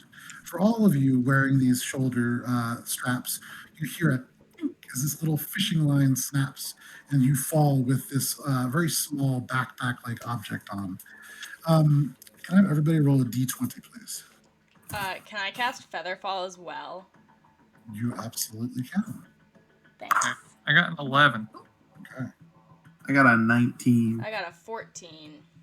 Okay. 18. Okay. Should do it too. I'll also cast Featherfall Oh, if excellent. needed. Okay. I don't No, know what's happening. I can do it on the whole group, I think. Oh, can you? Is that what you're doing? If you read it, that's a 5. Yeah. Oh, Everyone who's falling, and the griffins. Everyone's. first time using magic. I don't know. Okay. So, I don't know what level it's at, but. Sure. you all dump off these griffins at the same time, and suddenly, with a motion, you can see something come from Pheobe. You guys plummet, and as you get to about 60 feet off the ground, at the same time as these parachutes deploy from Allie, your backpack, and from the rest of you, these kind of torn bars that are across, these long, they're almost like bedrolls that just unfurl behind you. You also stop moving so rapidly, and so these things and just settle over top. All of you Falling, it's going to be like. slowly drift into this forest, completely covered with this fabric, this dark red fabric. If anybody wants to make a dexterity saving throw, you can attempt to kind of like pull it away as you do. But otherwise, you're going in blind. Oh, 26. 6. What are we rolling? Dexterity saving throw. All right, it's a 15 for me. 8. 8. 19. 19. So, Brun, you are tangled up. Your long portal claws pierce through the fabric and get tangled more. You pull and you feel the little wires come around your thing, and suddenly you're upside down. You're still drifting slowly down under the influence of Featherfall, But as you land into the spongy ground, you still have no idea where you are. You kick and move and turn. You sense plant life all around you, and it is humid. Toot, you drift down. This thing falls over you, the red cloth. You bare your sharp goblin teeth and just tear a hole and kind of pull your head through. The ears pop out, and you can see around you as Double you drift. cloaks. You drift down just your head outside this bundle of red before you gently land in this clearing. You can see a tent a little bit ahead of you. I fart You when I look up. land. Huh? You fart when you land? Fart when Okay, I you land. right as you land. It's Well, the contained. whole ball was just like, and then I'm floating down. Exactly. Is it the terror that you hear, or my farts? We don't know. You see Both? You see Toot. It's long, or it just keeps going. It's weird. Maybe it's an echo. But either way, Toot comes to the ground. All of you, one by one, drifting down. I will say. Sorry, I have to remember all the names. Pheobe. You come to the ground, sort of close to last, having cast the spell on everybody and having it pull to you. There is this kind of moment as you come to the ground and look up, and you can see the griffins taking off and moving away. Your griffin peels away from the rest, and you get the sense that, owing to the sort of impression that you made earlier, it may stick around and be available to help out should you need it. And here and there, as you watch and kind of see Brun struggling to get out of this parachute, now and then you do look up and you'll see this dark shape flying overhead. Where eventually you claw your way out, and the four of you find yourselves in a clearing. Give me just 1 second. This is about a 50-foot wide clearing, and brush has kind of already begun to grow across. It hasn't been well maintained. There are 3 tents, a series of crates. There's a campfire that is long dead. You can actually see plants that have begun to spring out through the ashes. And then like little bits of grass coming through the guide stones also. There's hemp rope that's been wrapped around the trees at the edges, and with the little bits of starlight coming down, you see glimmers from it, a perimeter that's been set. What are you guys doing? A warm breeze kind of blows across this volcano, providing like a good amount of temperature differential from where you just were. So I'm getting out from under the immediately getting out from under this parachute. Winston isn't with us. It's just the 4 of us. Just the 4 of you, and Pheobe would know a griffin overhead. I guess I'm gonna try to orient south because that's where he said to go. I would know where south is for sure. Do you think we should check out the camp and the crates that are here, since he explicitly said it's ours to scavenge? Maybe there's something Oh helpful. yeah. Let's mean, get is the this- supplies. Is it Yeah. immediately obvious where this camp was? So you're standing almost in the middle of it. You guys did land. Oh, okay. So like Featherfall, perfectly on it, yeah. With Featherfall, you didn't drift as you could have, and so you guys just landed straight down. It could have Perfect. been very different. Perfect. All right, yeah, let's search some. Search Crates. some crates. I Yeah. start. Give me just 1 minute as you guys are now down on the ground. I want to make sure that you have the appropriate Ground music. Yeah, you guys need the ground music.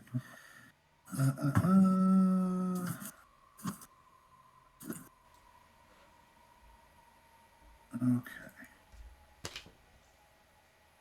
So, for all of you now kind of looking around, you are in this clearing. There are stumps that kind of litter the ground, and you could see at some point not terribly long ago, this was done.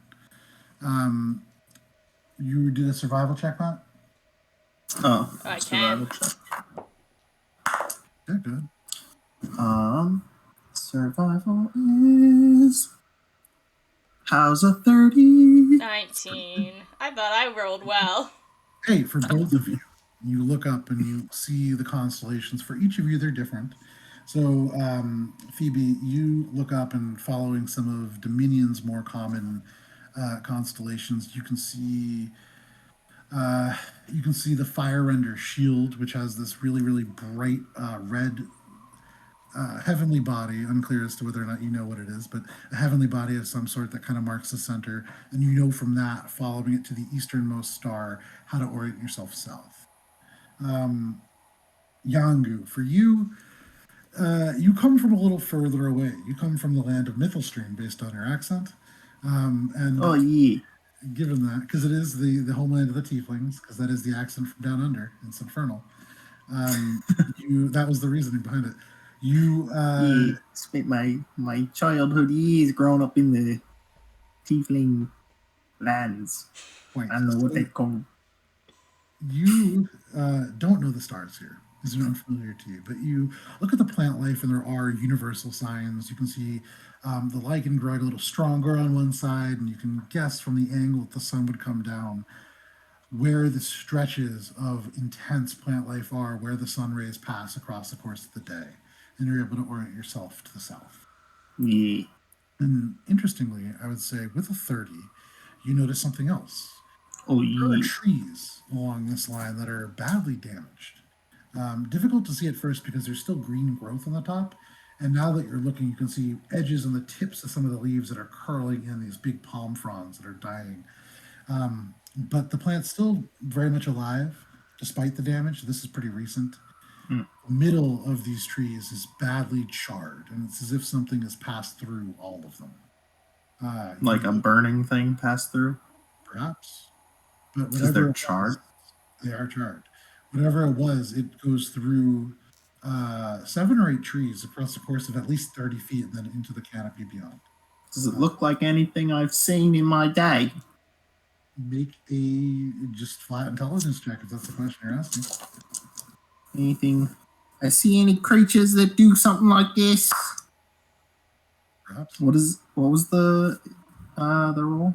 Flat intelligence. Flat intelligence, yeah. Oof. That's actually 22. 22. With a 22 and given your background, yeah, you've seen here and there lightning strikes. There are right around, we're going to Mithelstein geography now. It is called Mist Bluff, the region. Oh, There is yeah. an area where there are almost constantly storms. It's a very verdant area because of all the rain, but also an area that is not heavily settled. The weather is pretty awful. Hmm. In that area, you've seen often lightning striking trees, and this is very similar. Whoa. Looks like I'm back in Miss Bluff. These trees over here got all types of bubbles on them. You see Just that? nodding. Open up in Just the nodding. trees there. Is there any fire present immediately? No. Okay. But for those of you without dark vision, you do get a glimpse of light from above. There's a column of volcanic smoke rising from the north, and lightning that streaks through does give you little bits of light here and there, but very faint. And Phoebe's staff thing. It, Is it, that enough? Is the lantern lit? it so technically always is, but it's more of a flavor thing and less of a mechanic thing. So like All right. it's just a What else- halo. Okay. It will provide 10 feet of bright light and an additional 10 feet of dim light. Okay. All right. So there's no light. Can I see enough to find some way, like a way to light a torch? Because I can't see shit. I think I got that for you. I'm gonna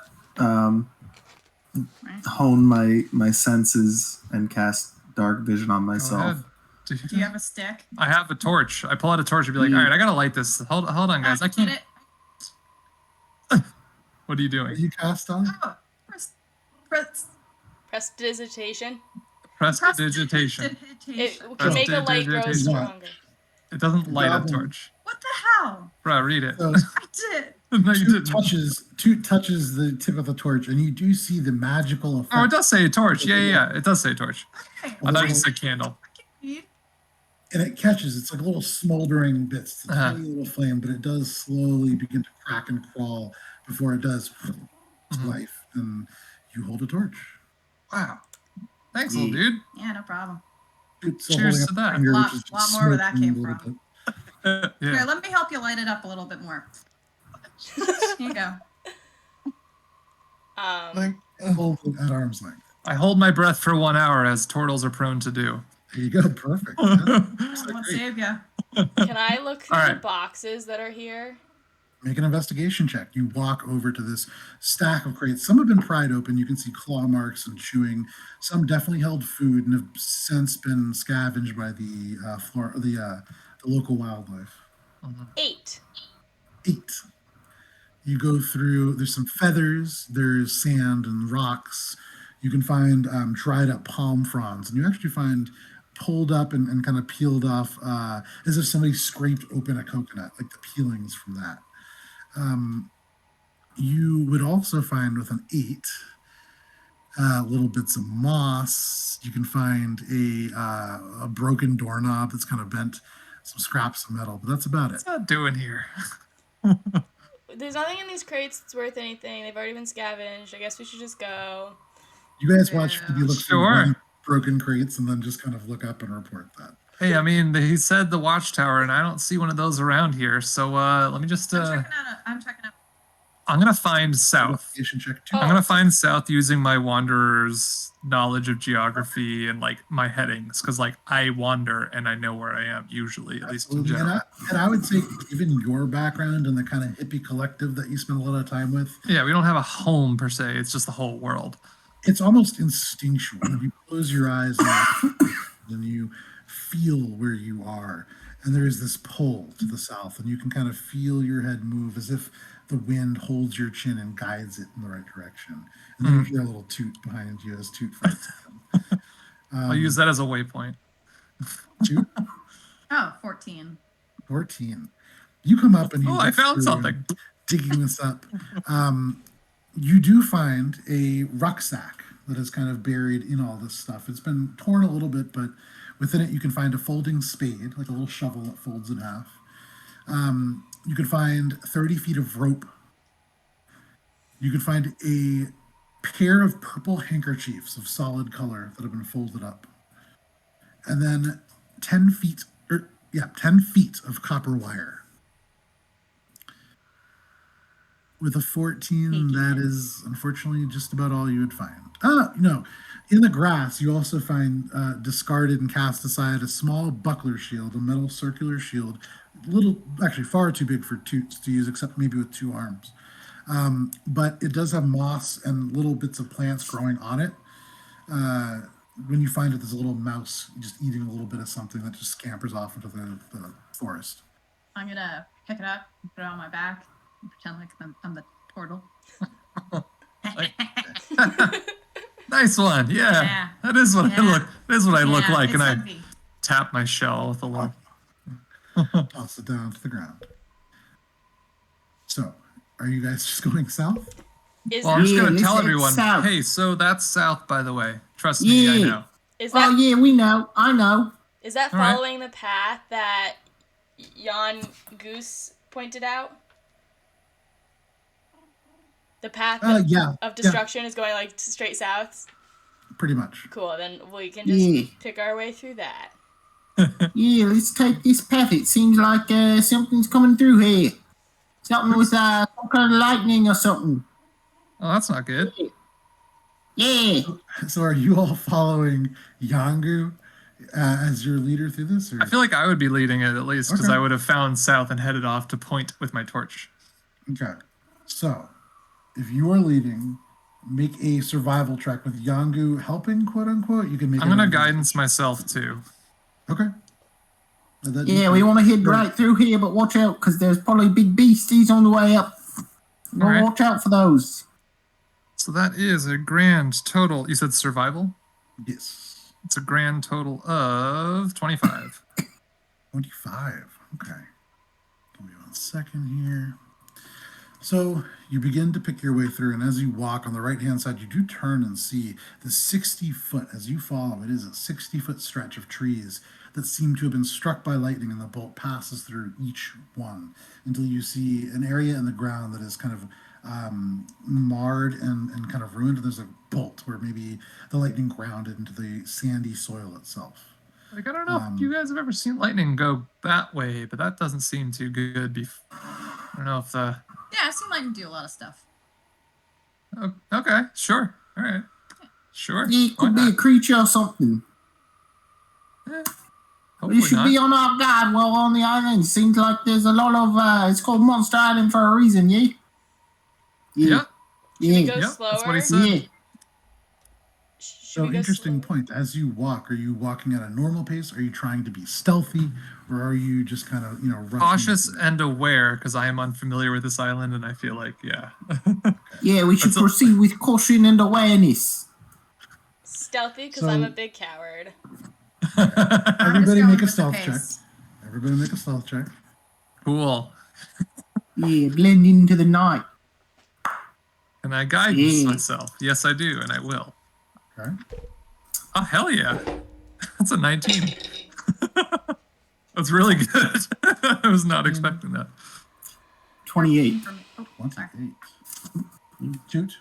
13. 13. Like Maybe. a 4 or something. Okay. Like, I'll track. Yangu, you, given your background and the various sort of tracking that you've Yeah. done in the past, you're very used to just quietly. Spend some time behind the enemy lines. Had to sneak around to survive. Yeah. And so you are quite used to sneaking. You, despite the fact that you almost never stop talking, you fade into the dark. And for all of you, every now and then, from the shadows, you hear, yeah. But for the rest of you, you try to blend in as Aw, best you jeez, can. yeah. Brun, Ground. for a large tortle with a massive shell in your back, you move pretty quietly. And for anybody paying attention, as Brun moves, there are times where almost taking a misstep, the lichen or the bits of plants seem to almost rise up and meet his foot, keeping him from falling. But it's as if nature itself is carrying this tortle along. Toot, you're small, and it's difficult. There are times where Brun moving in front of you just kind of pushes a branch aside, and as you step forward, just right in the face. You can't help but kind of let out a little toot of fear. And so, not the stealthiest that you've ever been, but not terrible. Phoebe, you hear these little toots, and they're hilarious. And so, you can't help but chuckle at each one. And that you would Or imagine be is spooked by this strange noise. little Yeah. goblin fart. And then every now and then you'll hear like a little and then a yeah, and then it's just it's a lot. And so you're laughing and it's difficult for you to keep a straight face. Oh my goodness. But you guys move at a roughly average kind of stealthiness. You can hear, those of you paying attention to the nature around you, the birds do kind of become quiet as you walk. And so if the surrounding wildlife is aware of your passing, probably not terribly stealthy. However, Brun, can you make a survival check, please, as you lead this group in? Points. Oh, okay. 16. So that's 25 again. Great. You will follow, and Brun leads you through these trees. There are areas that become a little bit more vertical, and you have to use these large palm tree structures to kind of pull your way up these hills where the tree roots snake down and over the rocks. There are areas where you can actually hear little bits of like monkey activity chattering in the trees. This is like a tropical location, and it is very much alive. Here and there, anybody here have a passive perception above 17? Okay, so Yangu and Brun, every now and then you guys are hearing other things. You hear the sound of hoof falls in the woods, maybe deer, horses, similar sized creatures. You hear little feet moving through the trees overhead, probably more monkeys. And then off in the distance, you hear a louder and faint enough that only the two of you really hear it, but echoes of like a trumpeting kind of sound, like an elephant. And then a roar, deep, kind of bassy. Shh. Is it the Yeah. direction we're heading? Make a perception check. Going. Wait, we don't hear the trumpeting? You do not. Okay. It is very Perception. faint, the echoes you're kind of getting. Did you hear that? Yeah, I Sounds do. like a wild beast. I got a 24. 24. Fucking 9s on all the stuff I never take. This is weird. You listen, and it is south-southeast, not directly in the direction you're coming from, Okay. but you hear it, and it's a ways off. You would guess, at the pace that you're traveling especially, it's going to take a little bit to get wherever that is. So you've got Nice. time. Guys, there's a really big thing up ahead. Just might want to... Does it sound like anything call I've me heard with the before? whatever your Many divination check. beasts? I didn't need anything. Oh. What are you talking about? I don't do anything. Never mind. And, Oh, Phoebe, I don't know if that light 29. can, like... I might turn mine off soon if we get to, like, a clearing or something, but... Yeah. No, it's kind of there all the time. You just sort of have to live Almost. with it. As Oh, you say that, the okay. light almost comes a little bit brighter and casts 15 feet of bright light. Yeah, you kind of gotta be nice to it. So like, Oh, can I like insight check the fire? Make an insight check. You can certainly try. Guys, it's got a name. that's not great. Oh my gosh, I'm so sorry. Sorry, insight is 10. As you insight the flames, it's hard to determine really how good or evil it is, whether it's being truthful or holding back information. You get the sense that it's not being What's- forthright. What's its name? Sorry? Calcifer Calcifer. is the name Oh. of the flame Well, inside. Thank goodness there isn't a howling wind around here. Oh, do you need one? No. Let's get this castle moving, guys. My apologies, Calcifer. you owe us an apology. You? Sorry. No, I did? I didn't know where you were. I didn't see you over there. Sorry. Let's it's this way, but again, danger. If there's a clearing, maybe be careful. You begin to walk again, and you find now there are these larger ferns that are beginning to grow large. Some of them larger than Toot.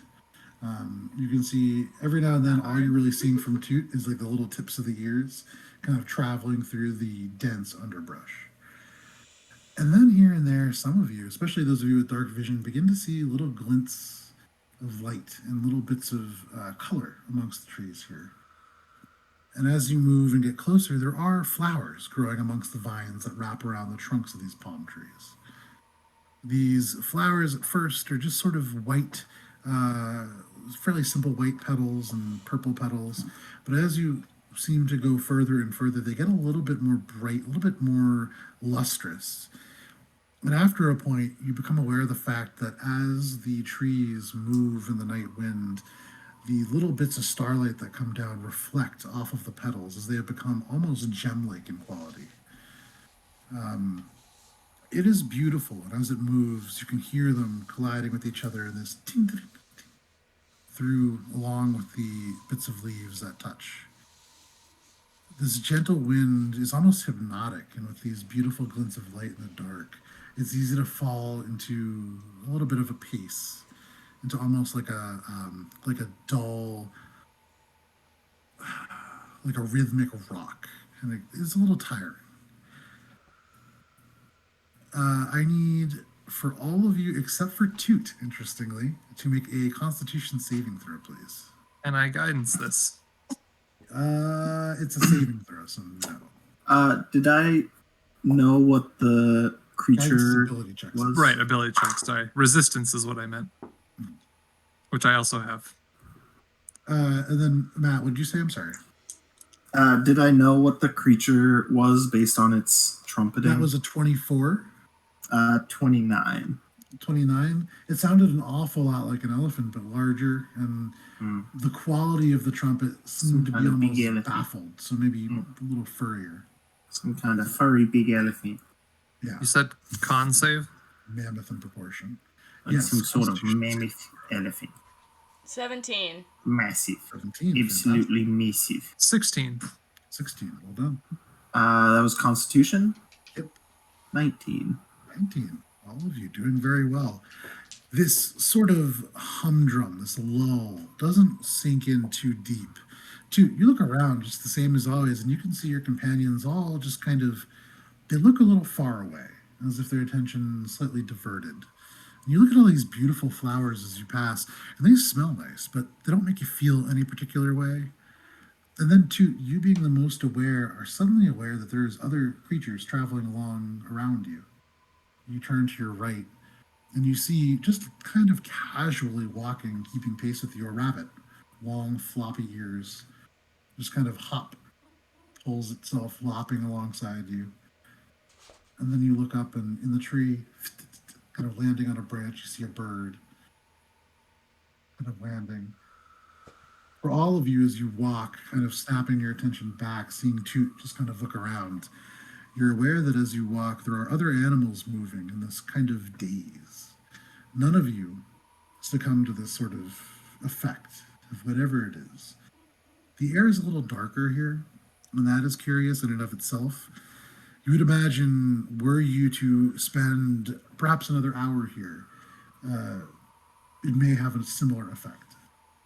But for the time being, all of you pass. Could I have everybody make a perception check as you walk through this space?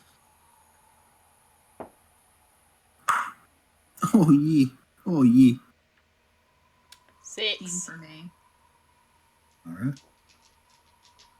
Sorry. 31. Okay. What the hell? Numbers don't go that high. all of the things that I'm rolling are the things that I have expertise in. Oh, expertise. Oh. There it is. Yeah. Yeah. I got I got It's like 27. perception, insight, nature, and animal handling. With guidance. What the hell, man? I love this. I love being a cleric. It's awesome. Toot, 14. 14. Okay. Phoebe, you are just lost and not really paying great attention. So you don't really make this out, but I would say Yangu for sure and Brun after a moment, the two of you recognize, aside from these animals, these smaller woodland creatures, larger and off to your left, kind of no more than maybe 15 feet away from Toot, who does not seem to have noticed this, there's a jaguar keeping pace with you. Also kind of in a similar daze, just walking slowly. And then beyond that, a more humanoid creature. You can see blue-scaled, a dragonborn. Old. The scales themselves like a dark navy blue. This is a very, very old creature, wearing kind of torn and tattered robes. The mouth is a little open, and you can see the teeth almost loose in their sockets. This is like an emaciated creature. Toot, as you turn and look at this rabbit, the rabbit too, a little thin. And as you continue to walk, you're noticing that there aren't just like lumps of vines or plants that grow over. There are little mounds. And you're recognizing that there are skeletons along the ground as well, things that have walked, perhaps until they just starved. Are you doing anything? This seems odd. Do I need to roll an insight check to get that this seems odd? That No, I would say this is pretty odd. these are all in some sort of trance following this path. Is this all going in like a radial pattern towards a center point? Are they all walking in one direction specifically towards something? Or are they just kind of wandering? Make a survival check. That's a great question. So far, they've been keeping pace with you, but unclear as to why. Okay, survival 27. 27. I haven't rolled below 14. This That's is great. You said well, at that least there's for a like these dragonborn? last fucking checks. This is a dragonborn, yes. How far away is he? Probably about 20 feet away, 5 feet beyond this panther Oi! or whatever creature this Oi! is. Oi! Dragonborn! Oi! We'll get back to that in a Can you- second. Miles, Thank you. your role, it was for specifically looking for... I was asking to see if there was like a center point everyone was going towards. Like, is this something that we should probably maybe not go towards directly and go around and look for it before we just walk into it? Sure. So you begin to kind of turn and veer off. And as you turn, there are moments where some of these creatures, you move and you see like this little tiny, it's called a bonobo. It's like a chimp monkey kind of deal. Yeah. Monkey guy. And it just kind of moves. And as you move, it seems to almost stick with you a little bit. But as you kind of take a couple hurried steps beyond, it just kind of starts walking forward again and just ambles out of sight into the brush. Again, It's in the almost as same if- original direction, or is it? Yes. It seems like following the same direction. And you get the sense that they seem to almost kind of move. There's a pack mentality, and so you could probably shift the movement pretty easily, but they do seem to be defaulting in the same southern direction. So, given the geographical recall that I have for Wanderer, Sure. I didn't get a good look at the island, right? I just had the. Did I even see a map at one point, or no? You did see a I map just, at one point. Okay, okay. Could I estimate where we are? I would And say, then- yeah. You have a rough idea that you're probably in the southern point of the central jungle. Okay. Is there a way that I could focus and sort of make like a long arc while slowly getting closer, like sort of guide our group like on a long arc, slowly getting closer, but like some sort of high ground or something where that we could maybe like take a look and see what's drawing everything in? Because it kind of seems like a whirlpool of sorts. So you're just looking for elevation of some kind. Yeah, well, not heading straight directly at the destination that these things are just mindlessly going towards. This So- obviously sets me ill at ease. You kind of looking at the uneven nature, you begin to follow and go to the highest point that you can find. Are the rest of you guys following? Yeah, but I'm trying to call out to the Dragonborn still. Okay. So as you guys peel away, you can see this, you hear suddenly Yangu's voice in the darkness call out. Oi! Oi! Dragonborn! Over here! You turn to the left, and first you see about 10 feet away from you a panther. But then 10 feet beyond that, a 6'8" blue dragonborn, really hunched posture, very old.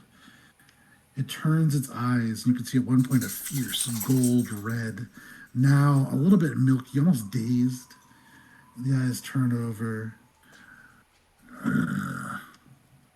turns back and keeps walking. Hey, mate! I'm talking to you! Mate! Over here! It seems What to is keep plodding along. You two. What is I mean, so what can what can I determine about like what's making them all do this? Make a perception check as you just kind of look around, try to consider what's going on. Because it's I'm gonna try to. I have to wonder too why everyone else was affected, but I like wasn't. I don't know. Sure. I'm gonna. Oh well, that's stinky. That's a 16. Okay. With the 16, you look around, you can kind of see this panther, a little startling, this dragonborn, a little startling, and you kind of listen, and here and there you do hear these little kind of sounds, but you don't see anything attached to them. You don't see what's happening necessarily. You can see that the air here a little darker than it was, almost like there's a smoke, but you do smell the faraway kind of brimstone of this this volcano that's almost faded into the background now. It's so present all the time, but hard to tell what exactly is going on. Which way is like the smoke? Like, what's the direction? North from where you are, so it's kind of fading away from you at the moment. Okay. But they're walking against it? Away from it, yes. Okay. Oh, they're walking away from it. It seems like it. Oh. Cool. Okay. Can I try to go, like gently jostle the Dragonborn? Yeah. So you peel off from the rest of the group. Brun, you lead the others to this sort of elevated position. It's not quite a hill, but as you pick up the broken bits of ground and up the trees, you get to a point where you can kind of go and look over, and there are trees below you. It gives you a little bit more of a sight line to the south. Make a perception check, because you are now up there. And anybody else, except for you, Yangu, who would like to, can do so as well. Do what? Perceive. Perception check if you would like to. Brun, do you You're want now up on this little bit of a hill. do you want a little more height? A little more height. Well, I can't help you, but I could get up higher if you're interested. Yeah. Oh, yeah. I mean, well, I started heading over this way because I just wanted to find somewhere to see, like, where everyone's converging, you know? It seems kind of like they're all just, you know what I mean? Like, following the vibe over this way. Yeah, the walk is willing you or something. Yeah, yeah. See if there's something obvious that's, like, drawing them all in. I will use my elemental gift to gain a flying speed. Oh, yeah. And I will go, I get it for 10 minutes, and I will spend the first 60 seconds going up in the air. Nice. So, as you hold on to the crook and you move it and the lantern swings a little bit, there's a little door on the end of the lantern that kind of opens up, and the fire flows out in a line that seems to almost My wrap mouth itself just around. drops. It wraps itself around your neck and flowing like a ribbon across your body and down to your feet, where it suddenly adheres, and almost Iron Man like kind of like boosts you up. You fly now. The lantern Grandma! the lantern is totally dark, but the flame itself now causing you to fly, and it lifts you a little bit. The flame causing light to spill out across the trees here. And as it does, you notice, some of you, I would say Toots because you were looking before, you can see some of the vines with these beautiful gem-like flowers are slowly moving to the south. And you see they seem to be almost pulling these creatures along with them. And inadvertently, you as well. But because it is 10:20, this is where we're going to take. Oh, break time. Yeah. So we're going to step away real quick. Don't really know exactly how this is going to work because, Ari, you're running this. So step away for a break for about 10 minutes. It is 10:21. We will try to be back right around 10:32. We'll see you then. I don't even know what to do. We did it. It should be... Oh, we did it. Man, great work. Hey, we're streaming stuff. Look at that. We're gonna. Do we have audio? I have still? to pee. Can everyone hear me still? No, I can still we have audio. They shouldn't have audio. Yeah. There's usually a delay, so I try to get something in right at the end. So you can turn the volume so you can... Oh, we are. Hi, audio, everyone. Yeah, see? Hi, everyone. Still here. That, Still hear us. who knows? I'm glad everyone on the internet now knows I have to pee. Everybody knows. I'm glad I didn't just call everyone fucking stupid. Oh, no. Oh, Yeah. shoot. I am going to step away for just a moment while I figure that out because I need to fill my water and not use the bathroom like Miles. I need to fill my cup. Should I just like let it roll? Yeah, just don't do anything Wait, what do you mean? embarrassing. Don't say anything embarrassing.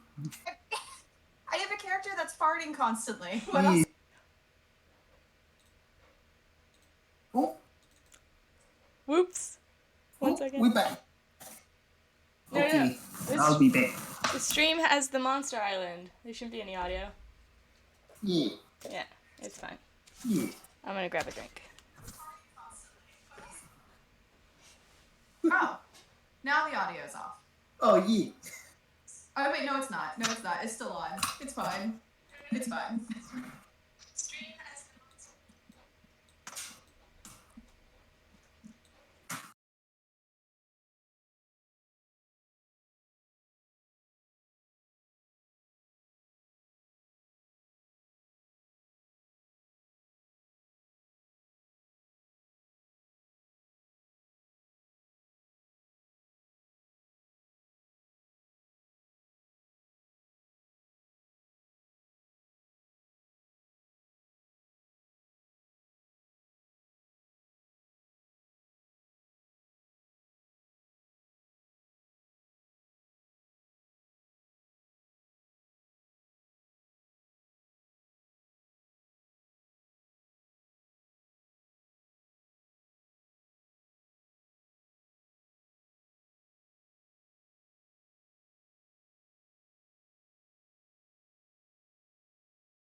2, 1.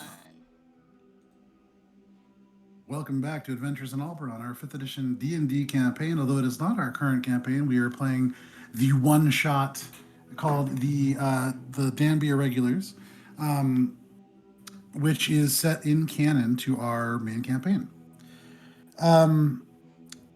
Let's just jump right back into it. When we left off, you guys had Griffin dropped during the night onto Monster Island relatively successfully. You landed within the cleared out camp from a previous party.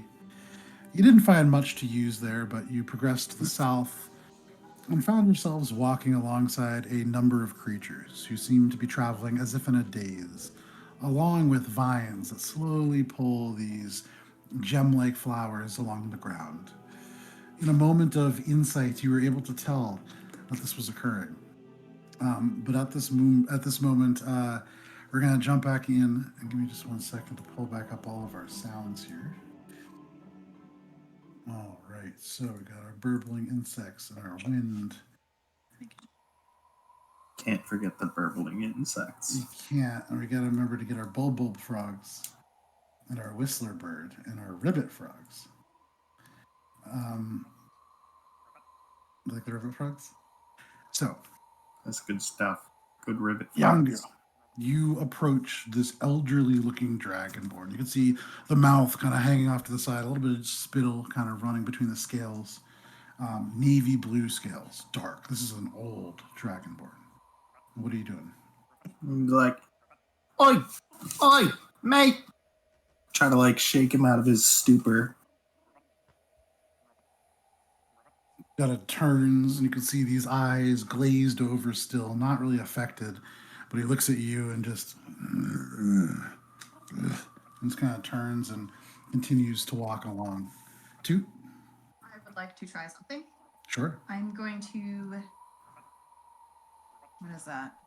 Just use that. I don't know. I'm going to use my Storm Guide feature and make 100-foot sphere to redirect the wind up. See if that matters. So, all of a sudden, now what does this look like when you cast this? What is this spell? How do you cast the spell? Yeah. So, all of a sudden, eyes closed, the two large goblin ears go back straight over the back. And in this moment of concentration, there's suddenly the beginning of a fart, and then up, and all of a sudden, all the trees lift up, the branches lift up, leaves are torn into the air. Some of these gem-like flowers, the petals, up into the dark and glint in the starlight as they disappear into the night sky. You could see that little monkey that was walking alongside, maybe 20 feet ahead, suddenly up and into the darkness. There's a few birds that also are scattered, feathers now falling around you guys. And the air does seem to lighten just a little bit.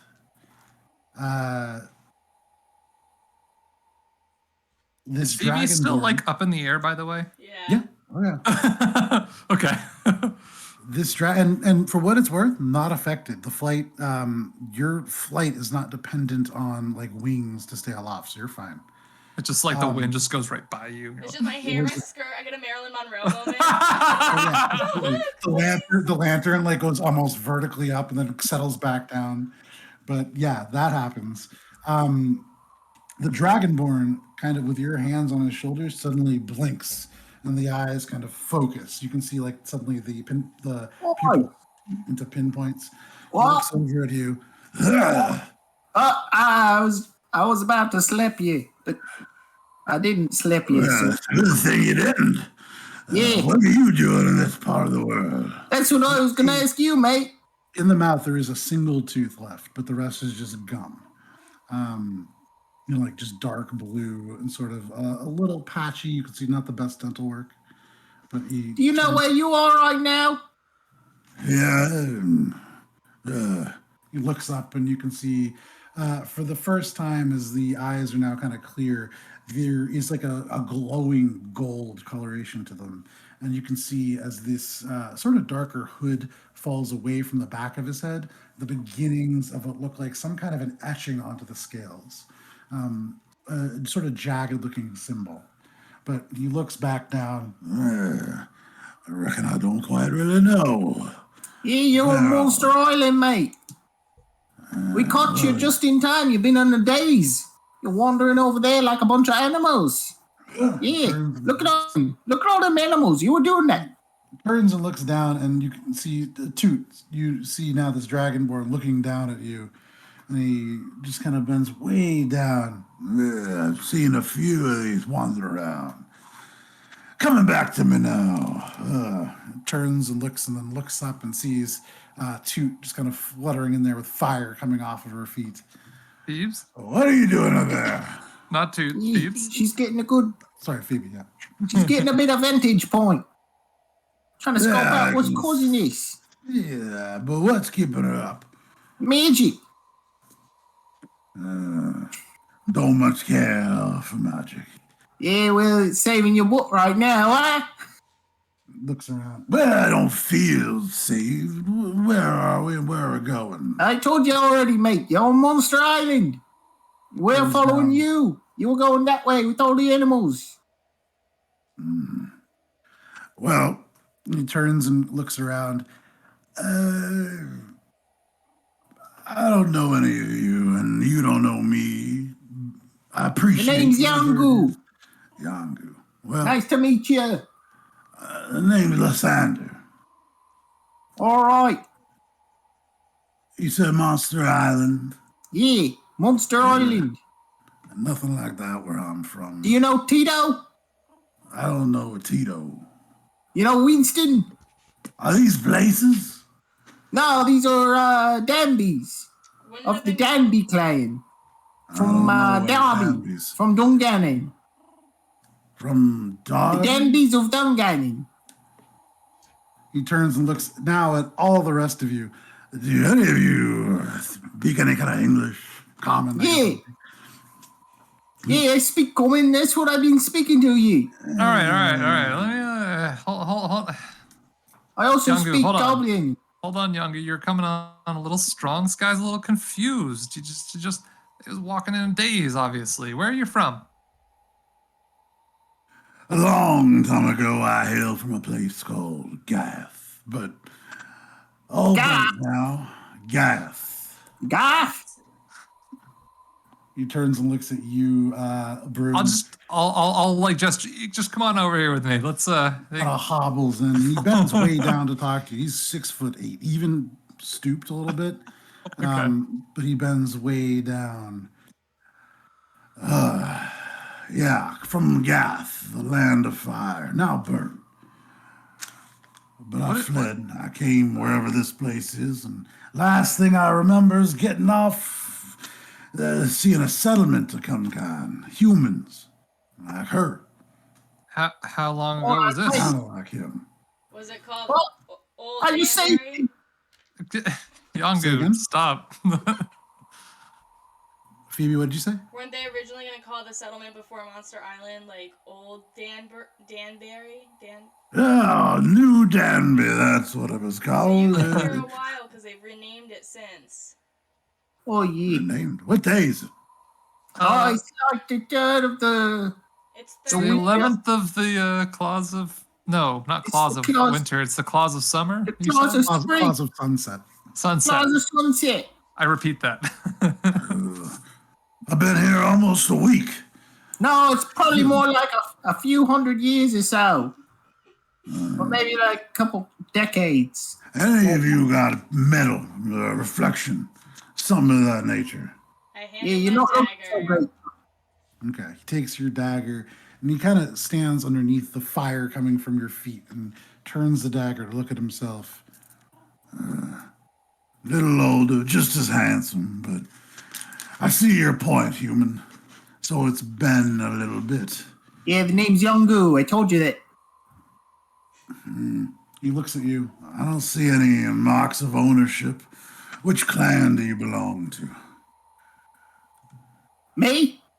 Yeah, I'm not talking to any of the others. I'm I talking to belong you. to the clan of Shigeshi.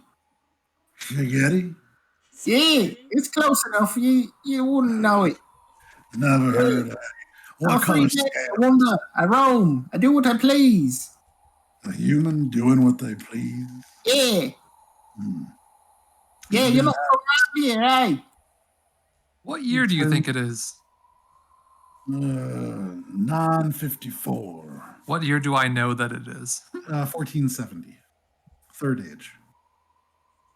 I'll Boy, I was say, right. did you know that the actual year currently, right now, is 1470? Yeah, it is a couple hundred years. I was right. That can't be right. That can't be right. What? We can live a long time, but not 800 years, not however long it is.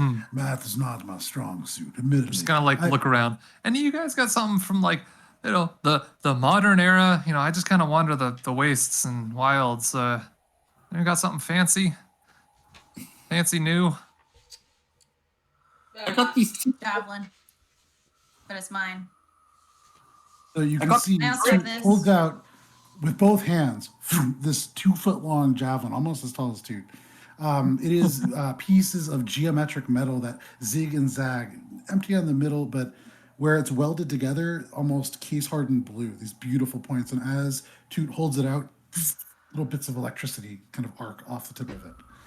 You can see the Dragonborn pulls back a little bit, but smiles wide. Now, that's a nice trick you got there. I can do something similar, but all natural. Me too. Oh, that's grand, eh? Me too. The way you say that worries me, Goblin. Yeah, she's got a lot of bad gas. So, Lysandra, Well, Pickens, this one. Phoebe? regardless of how long you've been here, you asked about clans.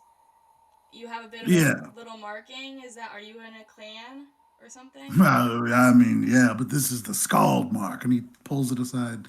And you see, I would say for none of you especially, is this something that you'd be super familiar with, but many of you have probably heard of something called the Fazarakian Scald. This was during the Second Age, a empire of Dragonborn that under the direction of dragons who kind of ruled that age, swept across most of Alberon, from the continent of Gath, across parts of Everest, most of Dominion, parts of Derby, the entirety of the Ald. It was the largest single empire that ever existed on the planet. And then almost overnight, it just kind of disappeared. There's a lot of academic discussion about why that might be. However, You never heard of no Scald, but that's neat. Hey, I guess. where you go? Where are you trying to go? Yeah, well, that way. I Alright. mean, as far as I know, the direction of the tower is everyone's heading, and the way that you were heading there. Sorry, I forgot your name. I just kind of remember faces. Thander. But if you're looking for The New watchtower. Danby, Do you remember the that's where watchtower? I'm headed. I can bring you to New Danby pretty easily. Been there twice already. Yeah, Right. it's You know ruins what? there. You know what? And I'm gonna do like a passing glance at everyone else in the party and like a little bit of a, yeah. Why don't you show us the way? And just like stay back and let him lead. Oh, I like While I how also track our position because I want to make sure we're No. still heading in the right direction. As we're going, any of you who's got a light, I can't really see. Sure. Here, have my torch. Oh, here. Yeah. You see Toot take the torch with two hands, hold it behind him, and little bit of fire. The torch, you can see the Dragonborn takes it.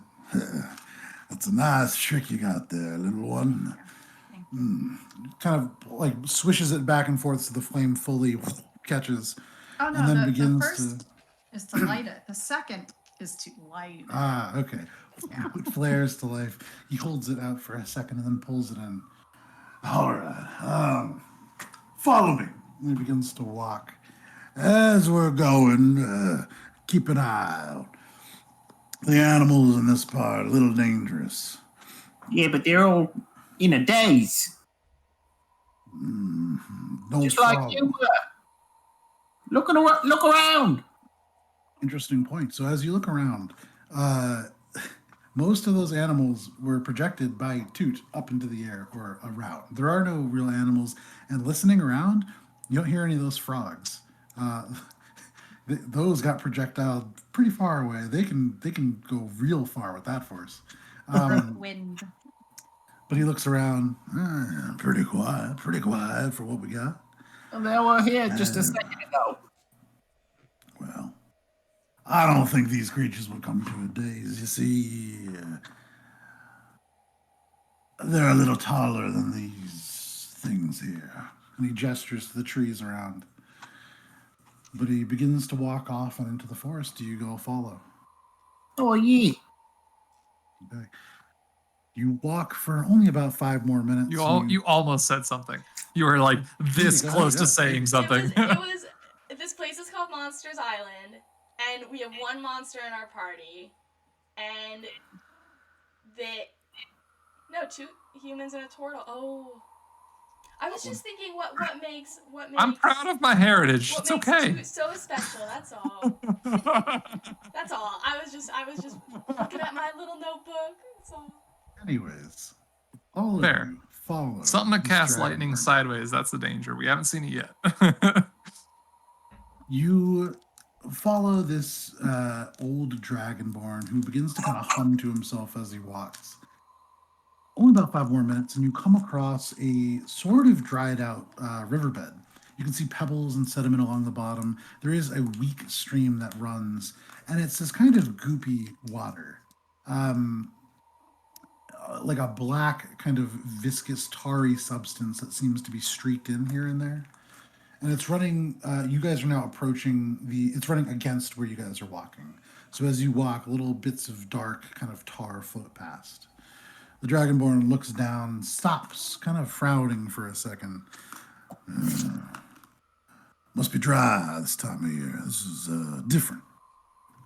But he starts walking again. What is it normally? It's a river. I've seen rivers before. Can Like I an ocean, but see narrow. how long this has been like this? Make a, we'll call this nature or survival, your choice. We'll do nature. Okay. That's 22. 22. You get down really low, and looking at it, based on the sediment, you see a lot of like very jagged looking rocks, not worn smooth river stones. There are a lot of those, but enough time has passed and the stones have settled and not been worn down. This has been dry, or at least relatively dry, for a pretty long time. I'll pick up a rock and tell him that. Be like, look, Okay. this would be round if this was recently a river. I don't know how aware you are of your surroundings, and I mean no offense by that, but You've been it in the days sounds- all the time. Look, I know I've been out for a couple of days, and You I keep understand that yourself- things can change rapidly in this part of the world. Not my neck of the woods necessarily, so we'll just have to see. But we're almost there. We Okay. just need to cross the Okay. lake and we'll be fine. Across the lake. Yeah. It's like a river, but wide. Oh, I don't like water. I can't swim. Well, it's Water nice and gives mild this gas. time of year, and it isn't too deep. And for you, little guy, I don't think anything's going to give you worse gas than you already got, so don't worry. Beans. He begins to walk again. You follow him for another 10 minutes. And slowly, the water, a little bit more of a stream to it, bigger chunks of tar. And you end up at a clearing where you finally poke through these big clumps of palm trees. And the smell first, but as the torch kind of comes out and the Dragonborn holds it up, light spills across this clearing. And you can see not a lake, but now just a maybe like 45, 50 feet wide tar pit. A few bubbles here and there kind of slowly form and then pop and sink back into the surface tension.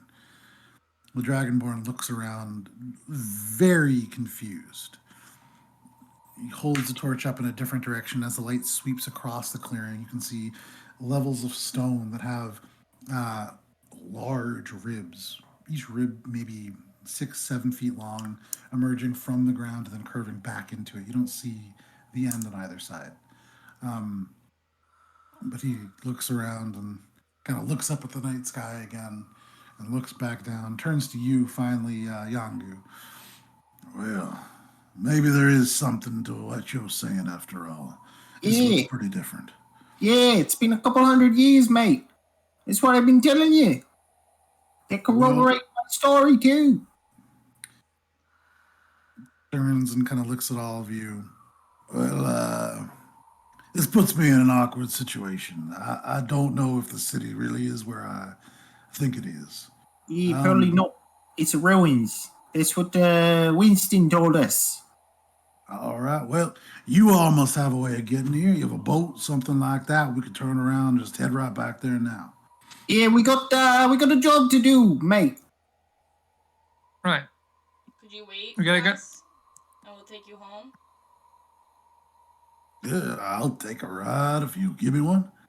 Yeah, Right, the but world. first I think you'd got us to, was there a prominent watchtower of some kind in the city? Yep, only one tower. New Perfect. settlement, this one.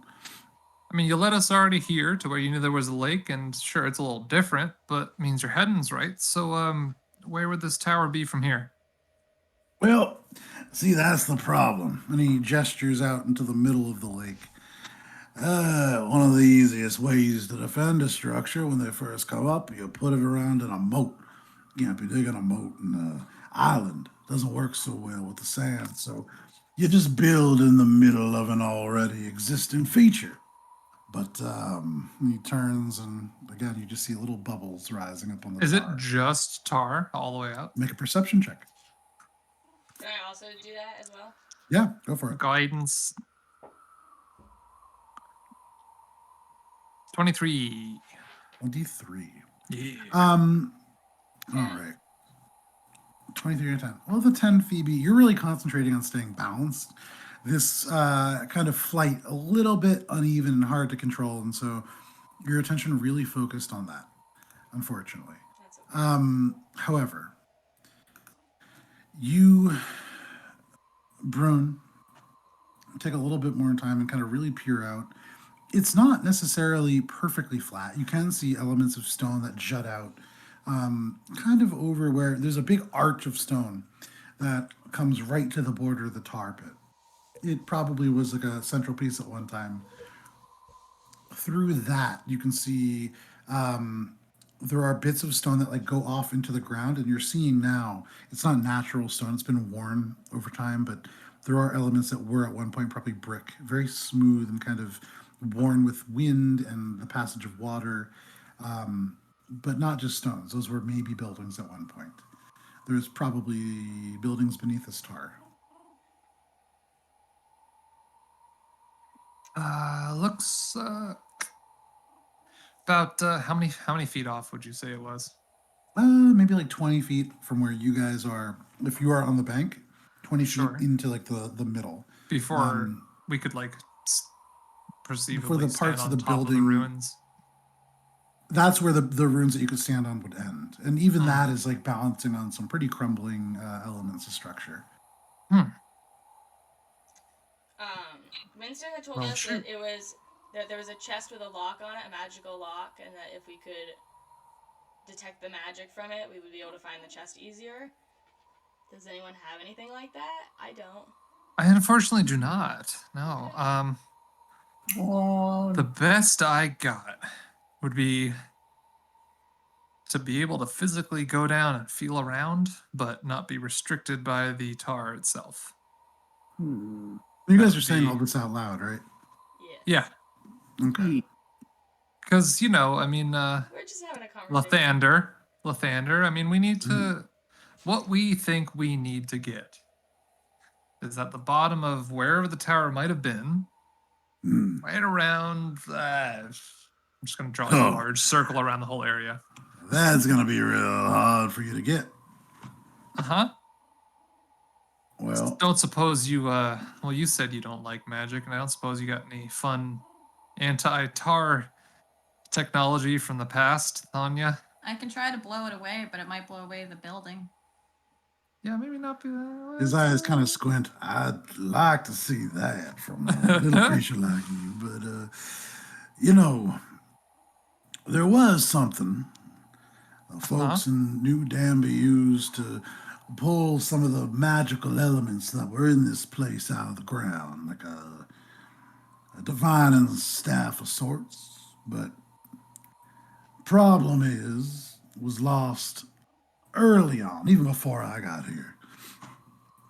It was embedded into a creature. So what kind of creature? Well, he turns and he gestures, and up in the sky at any point throughout this adventure, looking up, you can see stars, but there is ever present this kind of column of black volcanic smoke and the lightning kind of crackling through all of that. If it's still the same thing, it was the king of this island back in the day. Large, blue creature. It was covetous of an item. This sword. Stuff a legend, probably. But back then, it would come after the creatures or the things that lived and knew Danby something fierce, attracted by something. They fought it off time and time again. And this rod, this divine sort of, you wouldn't know what a magnet is, a powerful, attractive, magical objects and other various minutiae was lost within this thing. Huh. But So many Rod years- happened to come from the King of Emeralds? The King of Emeralds, Everest folk elf. Sure. Yeah, a lot of them around, but don't remember a staff of emeralds. No. It would have been from the King of Emeralds. It was a gemmed staff. A A gem rod. staff. A rod Staff or with rod. jewels. It's got all Oh, this sort of nice filigree and negative What's space. all right.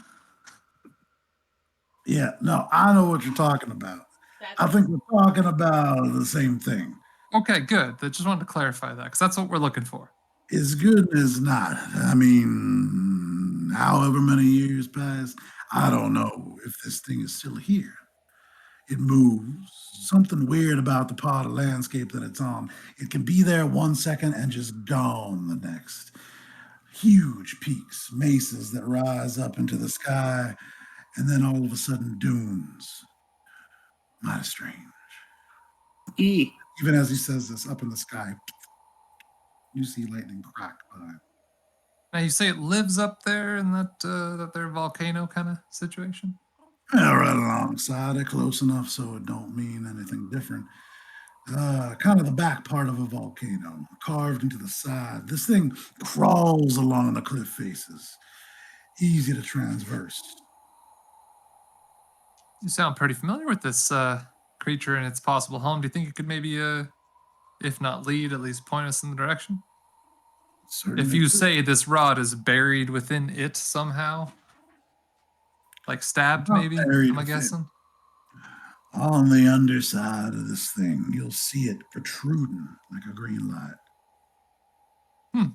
If it's still alive. Again, hundreds of years, apparently.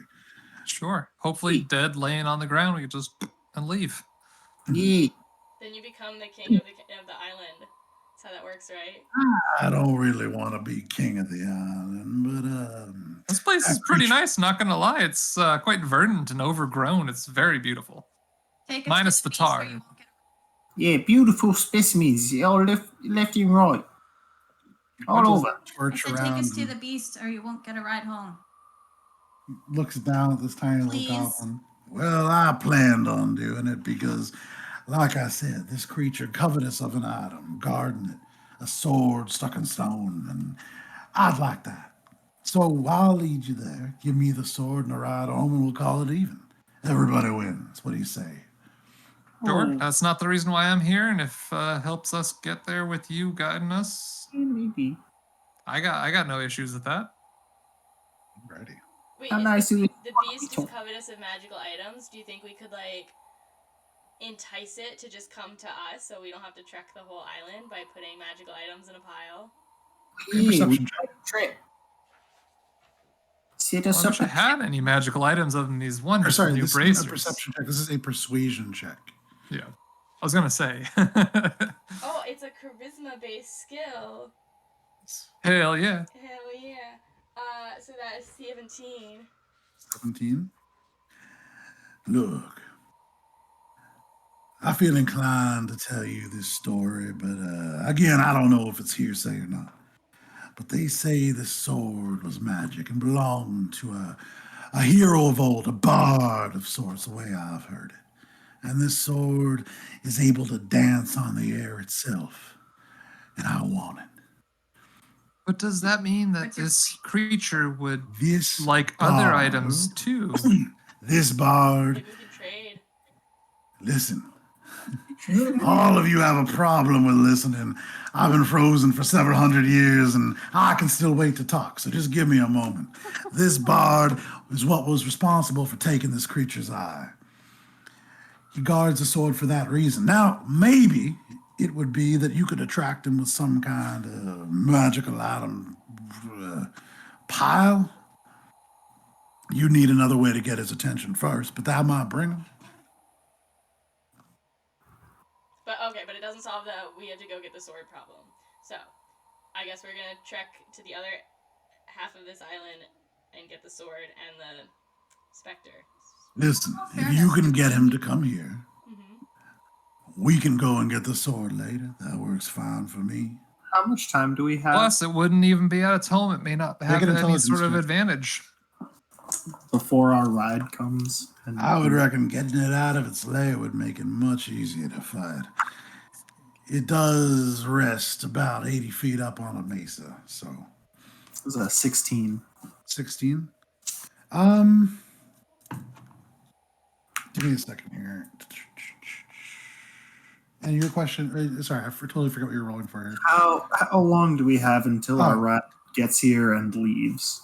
So at this point, it's been only about like an hour and 45 minutes. You have another like 5 hours left. So you Okay. guys are sitting pretty good. So we're not pressed for time right now. And again, if you miss your ride, all you have to do is just wait another 9 hours. Have to survive another day. Yeah. Yeah. So Yeah. They draw his attention. he looks down at you two. We could. I've got Yeah. a magical item I could use to start a pile. I don't know if I'm willing to get rid of my item. Yeah, However, medical items, I can yeah. at least get him. I can try to get him out of there. I take off Alright. my fancy ring and I put it on the ground and I eldritch blast these big red fireworky eldritch blasts into the air. Pick a performance check. Sure. I'd do it. That was aggressive. So you watch this little Well, I'll see how beautiful it goes first. Yeah. gold feather that's curved in on itself to form a ring. It's set down on the soft, loamy surface of this area. Excuse me. And what'd you roll? 16.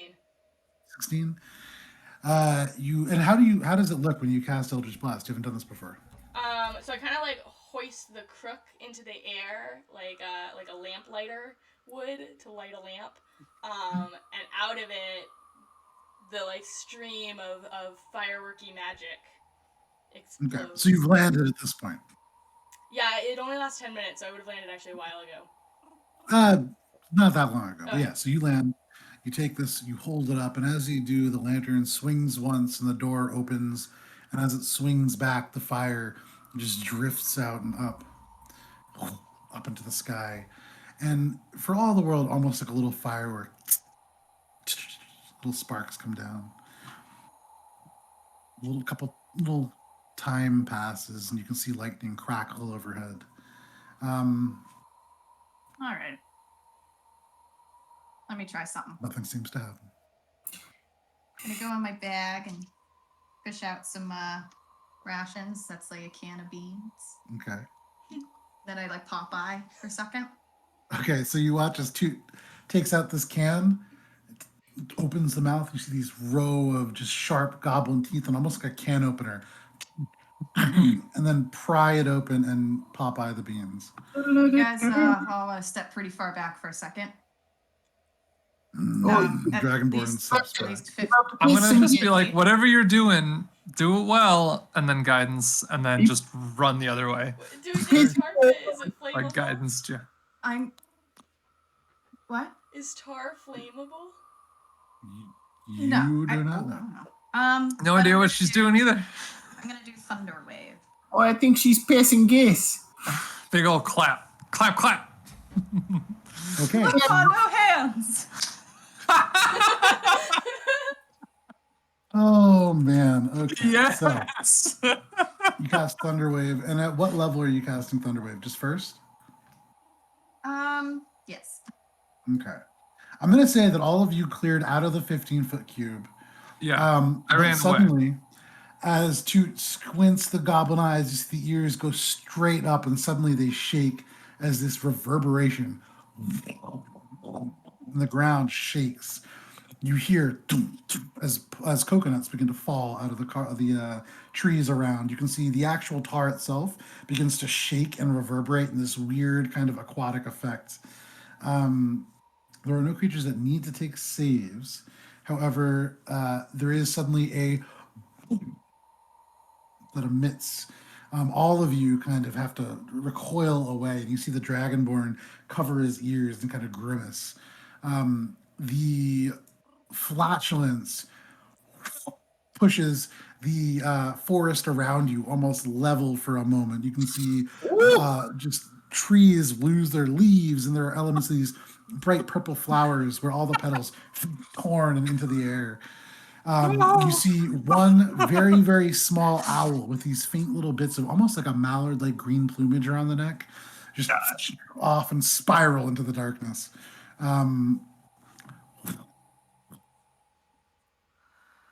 Echoes into the dark.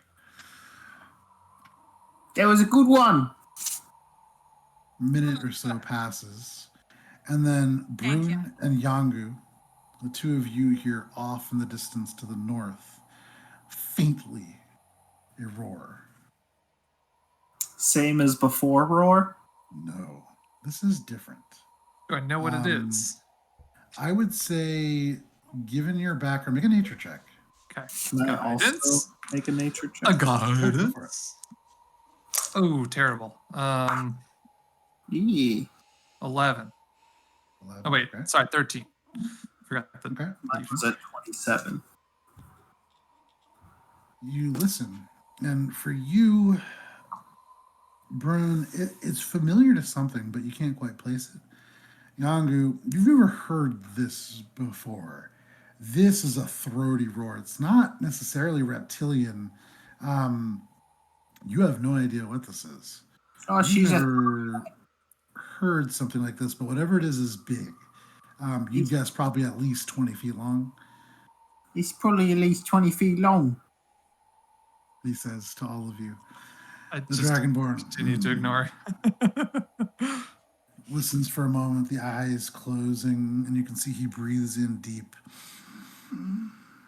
Oh, he's coming. And you hear again the roar just a little bit closer.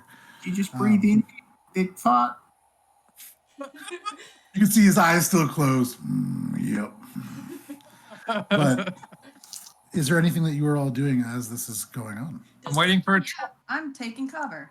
Let's Okay, get rid so roll a stealth check. Does Also, since Lysander I'm need a small. weapon? Oops, go ahead. He seems to be just kind of standing there. You don't really know. You could ask him. I'm also going to hide. Okay, you do so. I'm gonna. Andrew, you good? You just kind of standing there. Yeah, I'll be fine. Just waiting to see what direction it comes from. It isn't always the way it sounds. And Okay. you can see the eyes just kind of darting around. So I do actually have a battle map for you. However, for some reason, it will not upload properly. So I'm going to try to send it in our Discord channel so at least you players have it. Again, wasn't able to really finish it. You want me to send it out?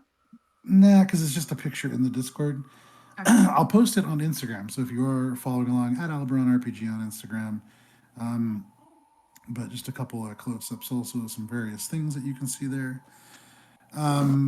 You see this battlefield that you were standing on. There is a massive kind of uneven tar pit. There is an arch of stone, two sort of flat stacks of larger stones, and then palm trees that kind of encompass what is almost a clearing around this tar pit. This noise is approaching from the north. You are all standing in the bottom left-hand portion of that picture that I sent you. So there are trees behind you and tar in front of you. Okay. It smells like farts. A tree. I'm going to do one thing before.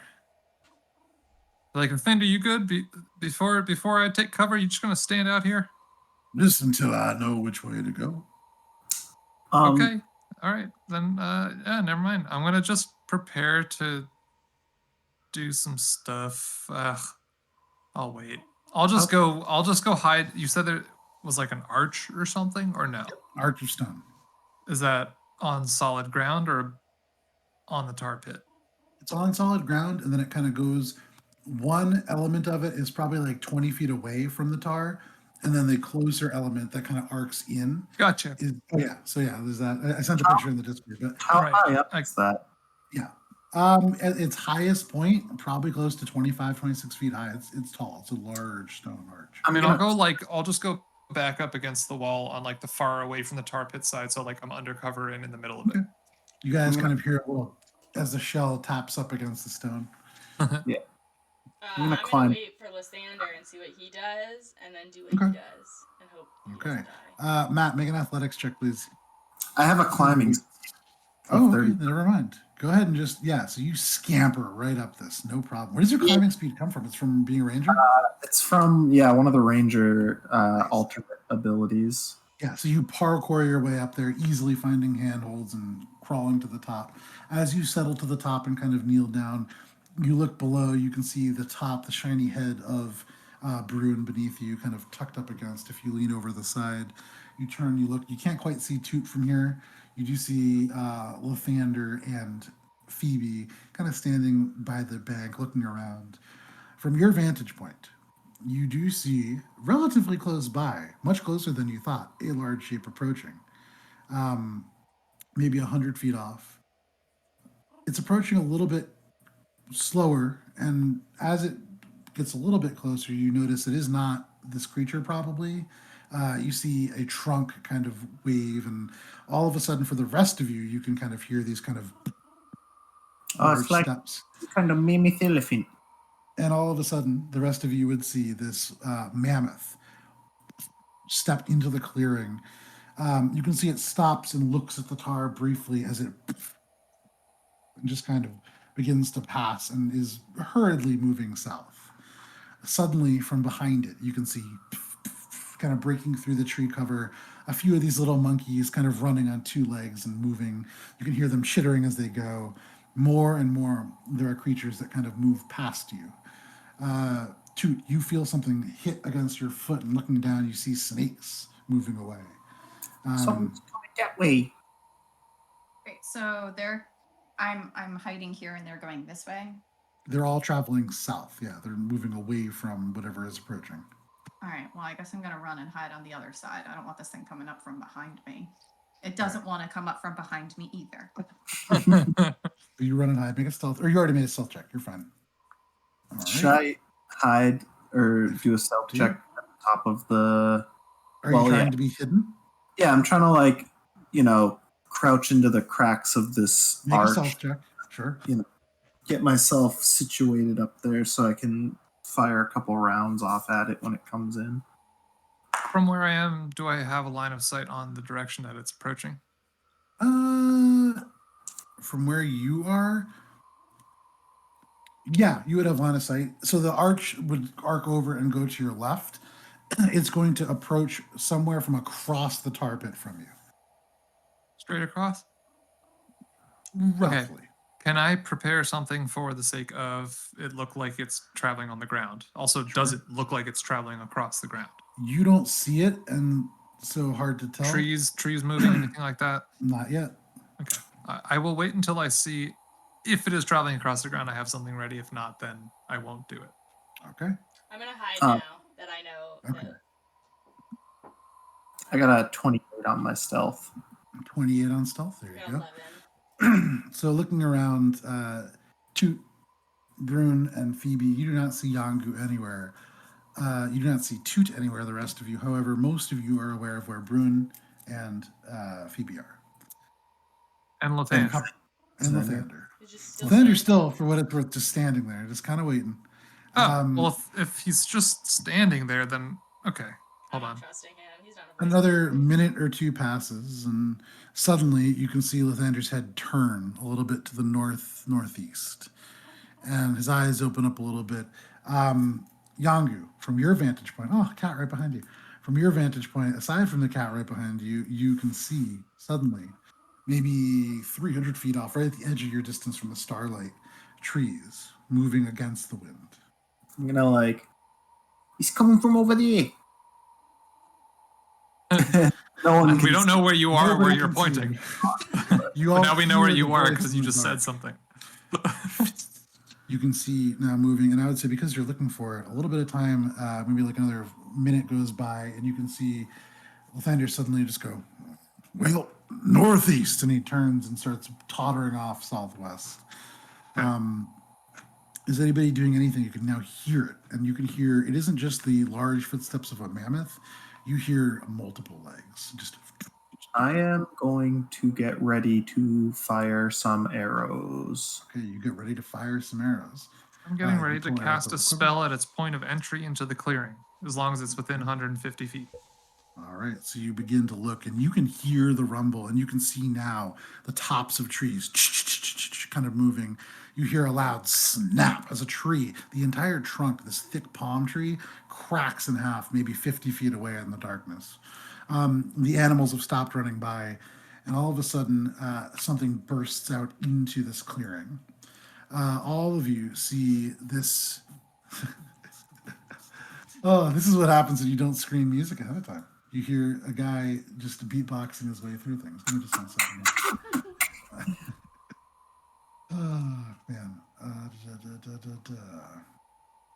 All right.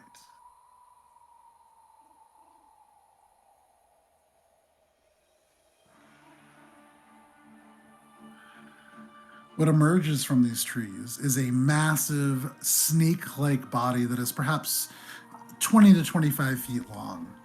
This dark blue creature seems to feature 5 or 6 pairs of arms that carry it surprisingly fast as it sneaks from between the trees. As it comes into the clearing, the trees on either side snap and fall away into the ground, and the tar trembles, for those of you who can see it.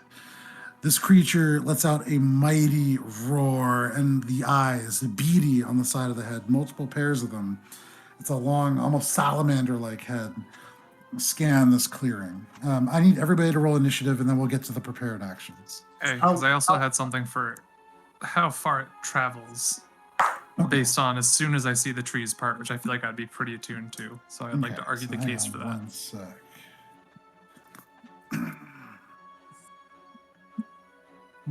All right. Anybody natural 20 for initiative?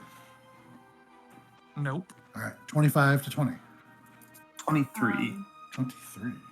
Wait, I feel. Oh, are you sure that's it? Plus that, yeah. Oh, okay. So I have 21. That's right. 20 I what? forgot to write my initiative. Sorry, it's 21. 21. Okay. 21 for Toot. What did you get, Brun? I got a nice solid 15. And That's Phoebe? pretty good for a turtle. 19. Sorry, 18. 18. Okay. So 16, 18. We have Brun. We have Phoebe. All right, not bad all in all. So the way that the initiative order is going to be, it will be Yangu, then Toot, then Phoebe, then this creature, and then Brun. But we're going to start with these prepared actions. So as this creature lets out this roar with all that the trees moving, you would imagine roll a flat intelligence check, Brun.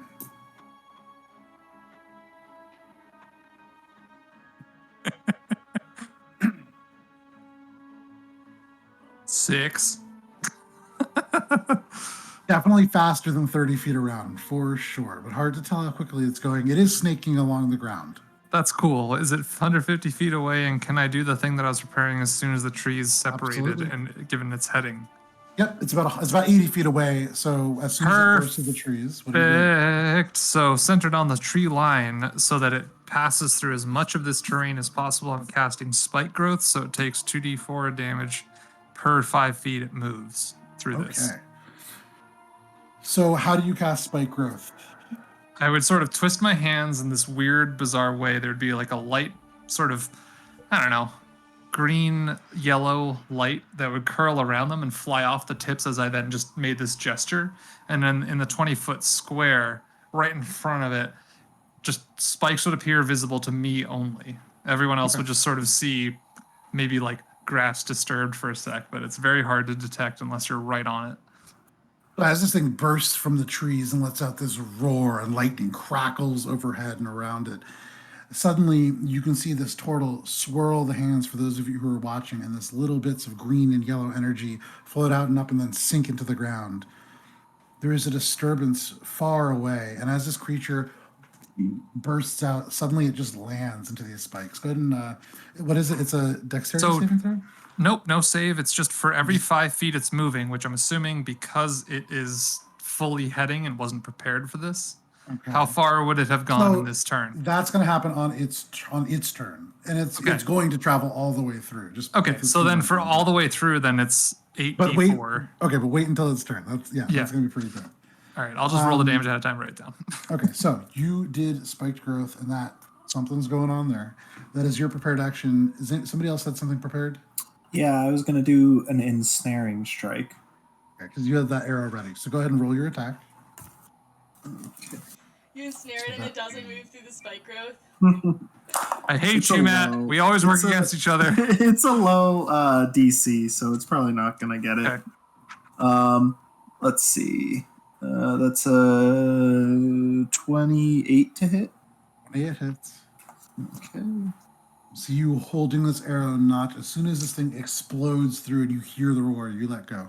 So I'm guessing it's large or larger, so it has advantage on a strength save of DC 16. Okay. Strength save, you said? Yes. And it's still going to take normal damage, but if it fails this, then it's ensnared. Okay. That's a 32, so I believe that succeeds. You fire this arrow and it through the night sky. It strikes, and you can see this net almost stretch out, but immediately it's not anywhere near wide enough to wrap around. This thing just falls limp. Yeah, this is too big for me. That still does damage, I believe? Yes. I'm just seeing, because was that a sneak attack damage? It was, yes. So that would be a sneak attack. Fair enough. All right. And I get that. And since it was a prepared action, it's not extra attack, right? Just the one. Correct. Okay.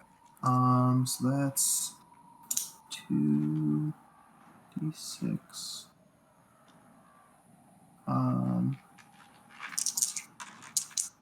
Oh, and I'm also going to mark it as my favored foe since I hit it. When I hit a creature with an attack roll, I can mark it as my favorite enemy for a minute, and I do an extra d6 of damage. And it, yeah. All right, so this is. Ooh, okay. So 6, 11, 12, 15 plus. So that's 20 damage. Points of damage, and that's just regular piercing damage? Yes. Fantastic. So this arrow through the night sky strikes it. As it roars, it disappears into the maw, and you see the beginnings of sparks curling around the mouth, and they suddenly just go dead. The roar just caught as it catches this arrow in its throat. You see the sparks erupt from the mouth, and the arrow is coughed out into the side. But good strike. Anything else? Or sorry, that was your prepared action. And then Toot, did you have something prepared? Okay, so we're gonna launch right into the beginning of this. Yangu, you are up. Then Toot, you're on deck. What would you like to do, Yangu? I'm going to use my bonus action to steady aim and give myself advantage. Okay. And I'm going to hit it with another arrow. All right. That's 25. So as a bonus action, you get down and kind of almost go prone on the top of this arch. You hold the bow out and pull it almost sideways, having your arms over the archway itself. You release. The arrow flies and strikes true. That's a hit. Go ahead and roll damage. Beautiful. And I believe that's another sneak attack because it's a new turn and I had advantage. You haven't hid since then, so it is aware of where you are. It's not a sneak attack. Oh, because it says hide as a bonus action, you could hide. But For sneak attack, it says if I have advantage on the attack roll. It's Correct. sneak attack. Where are you getting your advantage from? From my steady aim. From steady aim. Fair enough. Yes. So that will be a sneak attack. That is a new round. Nice. Okay. And I'm also getting another D8 with my Colossus Slayer. Once per turn, when you hit a creature with a weapon attack, takes an extra D8 of damage if it's below its HP max. Okay. Yes. If it's below what? Sorry? It's Guidance. HP max. Oh, okay. Gotcha. Okay, so that's 6, 10, 11.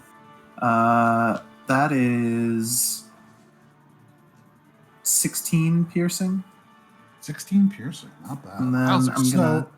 as you're doing this, you let go and you fire the first arrow, which into the mouth, and you see as it chokes off, the sparks going around the mouth. There's an instant where you see electricity almost light the inside for just a flashbulb moment.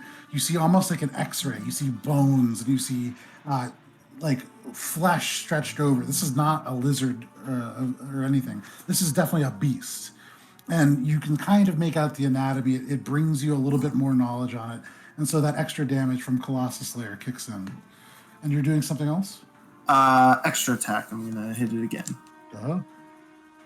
This is not an advantage, I don't believe. I don't think so. I think it's just for the first attack with Yeah. steady aim. Yeah, on the next attack. Ooh, that's still a 28. Absolutely, that hits. Dingo dango. And this is only the D8 and the D6 from Sure. my favored foe. That's another 10 piercing damage. Nice. So rapid succession. For those, you guys cannot actually see where Yangu is. You have a rough idea as to where he is when he spoke, but you hear these arrows just releasing rapid fire through the darkness, and they hit one Yeah. after another. Yeah. He was doing, yeah. But that happens. Anything else, Yangu? I believe that's everything I can currently do. To Steady aim overhead makes and a me little, not yeah. move. Overhead and a little bit to your right, you can hear these arrows whistling overhead from the darkness. What are you doing?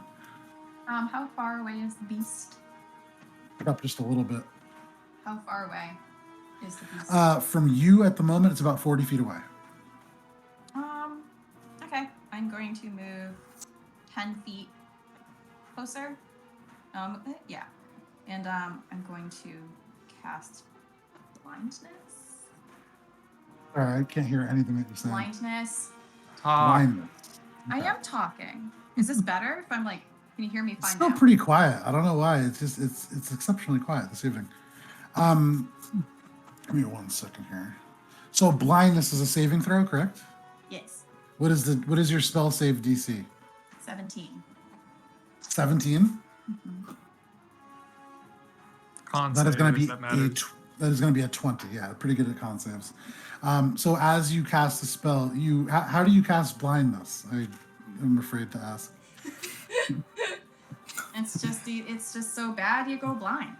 Do you just like turn around and angle? Do you spread? Oh, my eyes!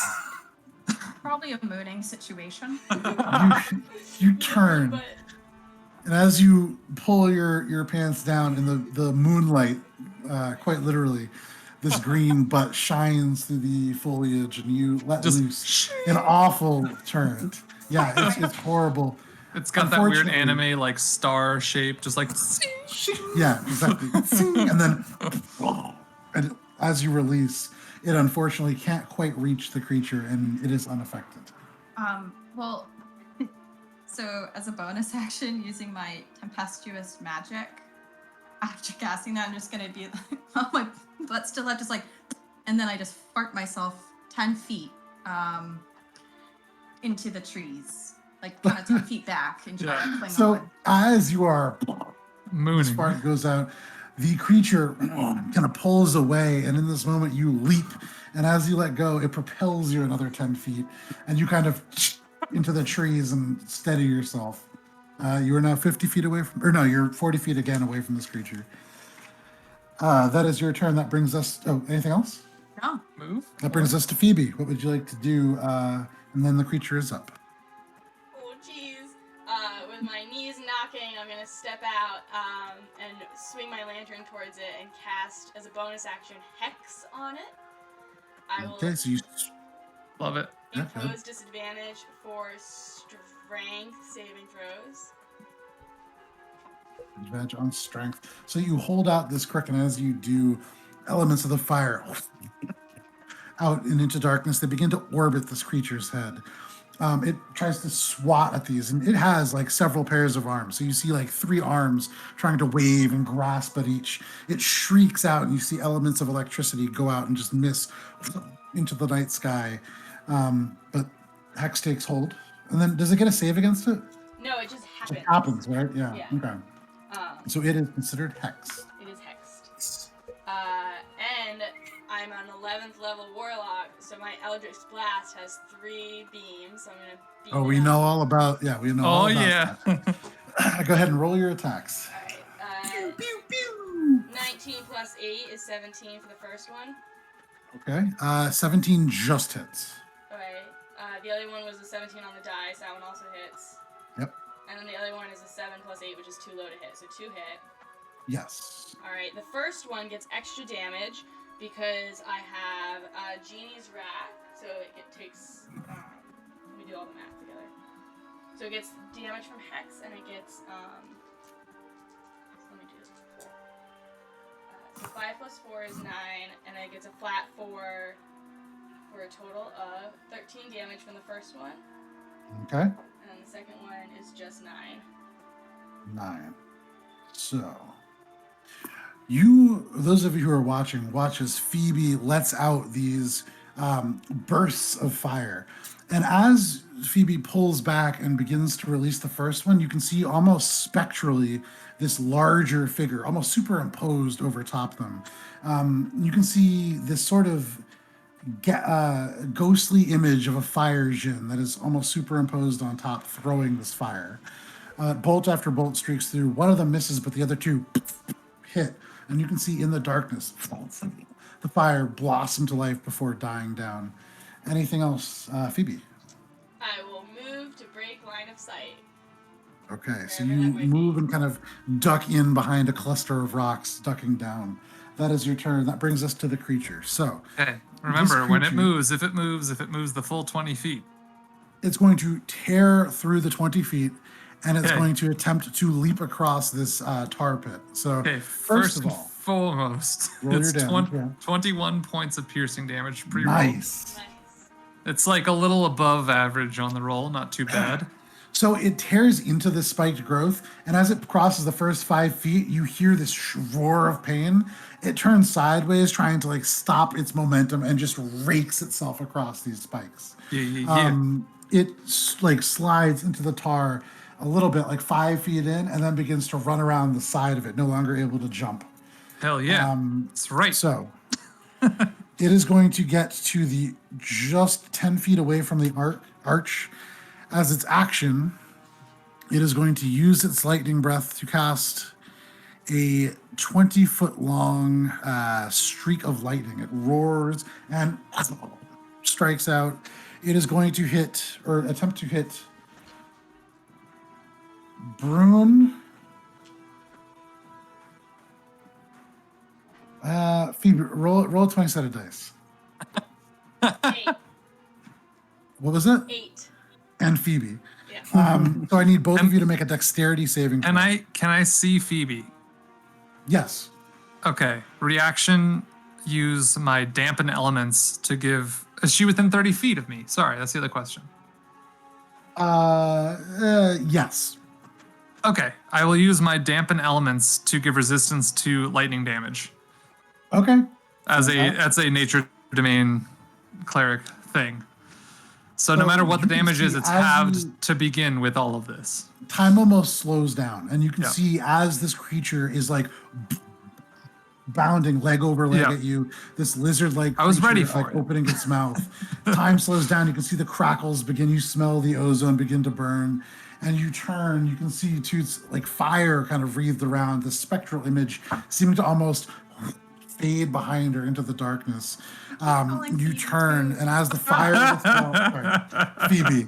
I mean, Toots As is the- so iconic, so It's it's just fair, such a great but like name. it's As the fire, well, no, it's because so far, like all the other names that you've chosen have been like Fizz and what was it, Nox. So it's always just one kind of very, very monosyllabic. You see Pheobe. As the fire draws away from Pheobe, you hold out your hand, and this moat of elemental energy bolts and kind of takes its place. It's a negative polarity to the positive polarity of the lightning bolt.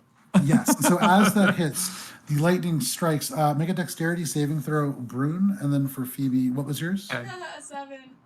7. Okay. I got super fucking lucky as a slow ass turtle and rolled a 19, so 19? That's a 20. That is a success. So you were only super taking half fucking lucky. I was so scared.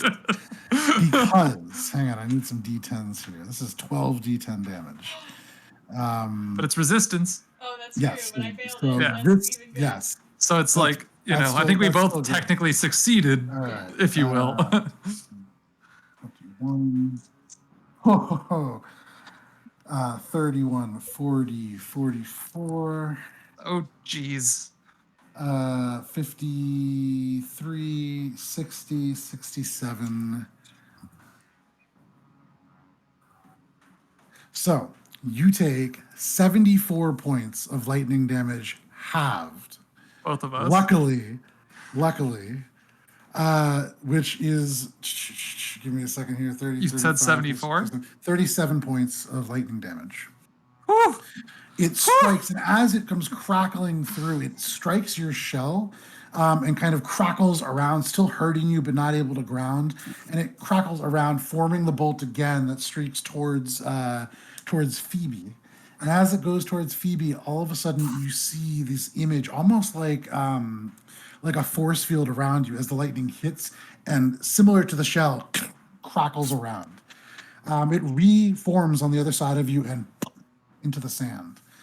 But a lot of damage avoided. That was well cast. Yeah, it was only 74 between the two of us, not 74 each. Absolutely. That was its action. More than my HP. Whew. That's why I did it, because I knew you're a warlock. I know how that goes. That is the action. Unfortunately, it can't do so much more on its turn, but it looks as if it's ready to do something after somebody else's. That is its turn. That brings us to Brun. What would you like to do? Hey. This creature's about 10 feet away from you. Didn't know I was on deck. God damn. You're up, okay. And then Yangu, you're on deck. Okay, well, let's see here. I think just because this is the best chance to use it. Okay. Is the dragonborn still? Yeah. What? Yeah, he's chilling. No, okay. Yeah, he's still around. Yeah. Like I said something wrong. No. You're good. I guess I'll just wait on that one. I think what I'm gonna do is use. So, is there a tree within 25 feet of me? Yes, absolutely. Perfect. I'm gonna run up to it and using Tree Stride as a 5th level spell, step into it.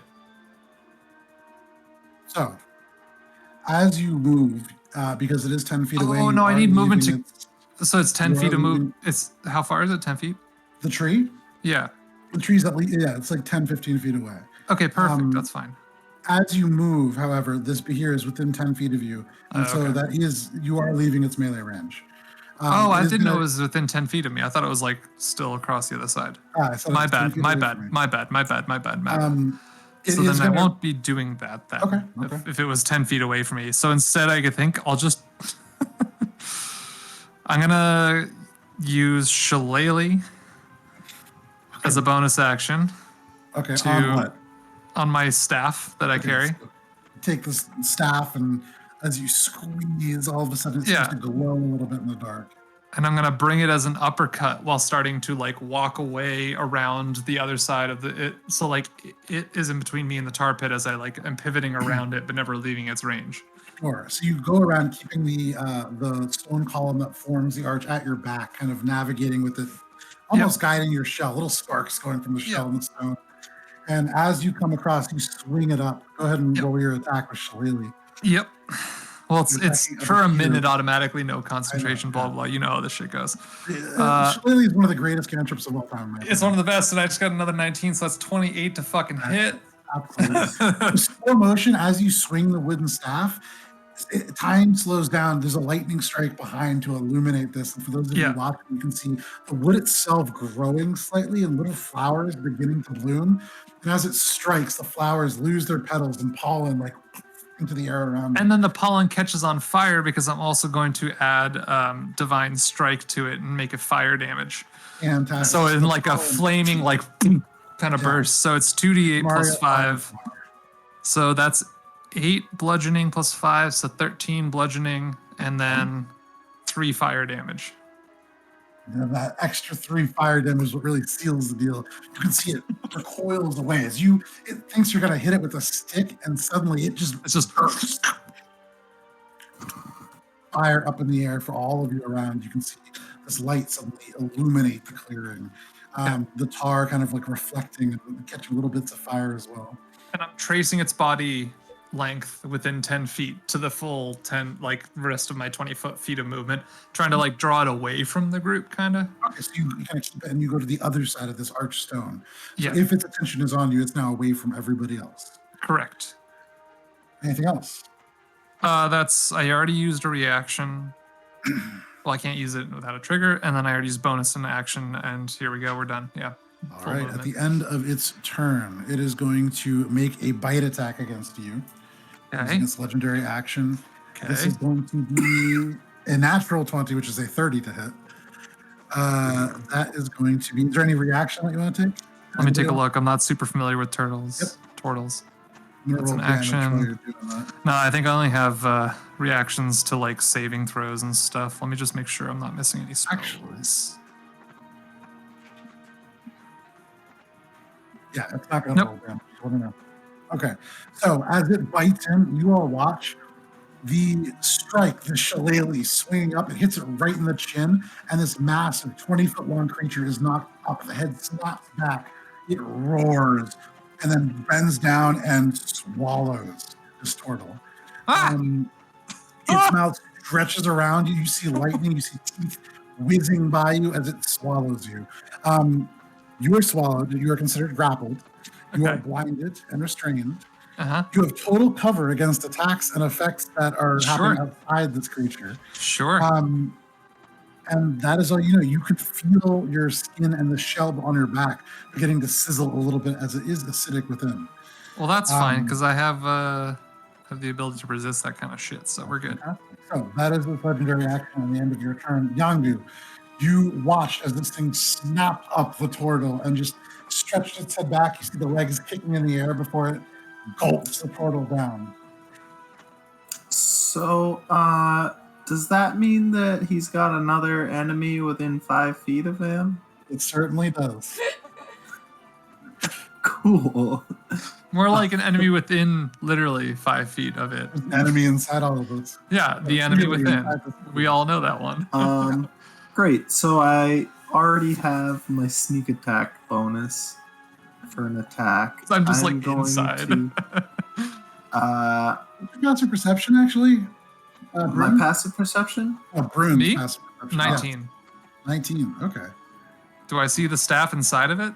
As you are swallowed, this acid rushing by you, the muscles contracting to pull you into his body, you land kind of cramped in the stomach. And you do notice that there is this kind of green shimmer that is coming from somewhere in this space. Perfect. Yes, wait till my next turn, but that's great. Yangu, what are you doing? I'm going to make my first attack. So is it at advantage because he's in there? So this creature currently is no more than 10 feet away from you. It is almost beneath you in this arc because it had to bend down to snap up the turtle. So you're almost over top it right now. So yes? Yeah. Okay. Cool. So first attack, I'm gonna get 23 to hit. Yeah, that hits. Cool. All right, so that's Would get sneak attack damage. 2d8 and 3d6. Oh, those are big numbies.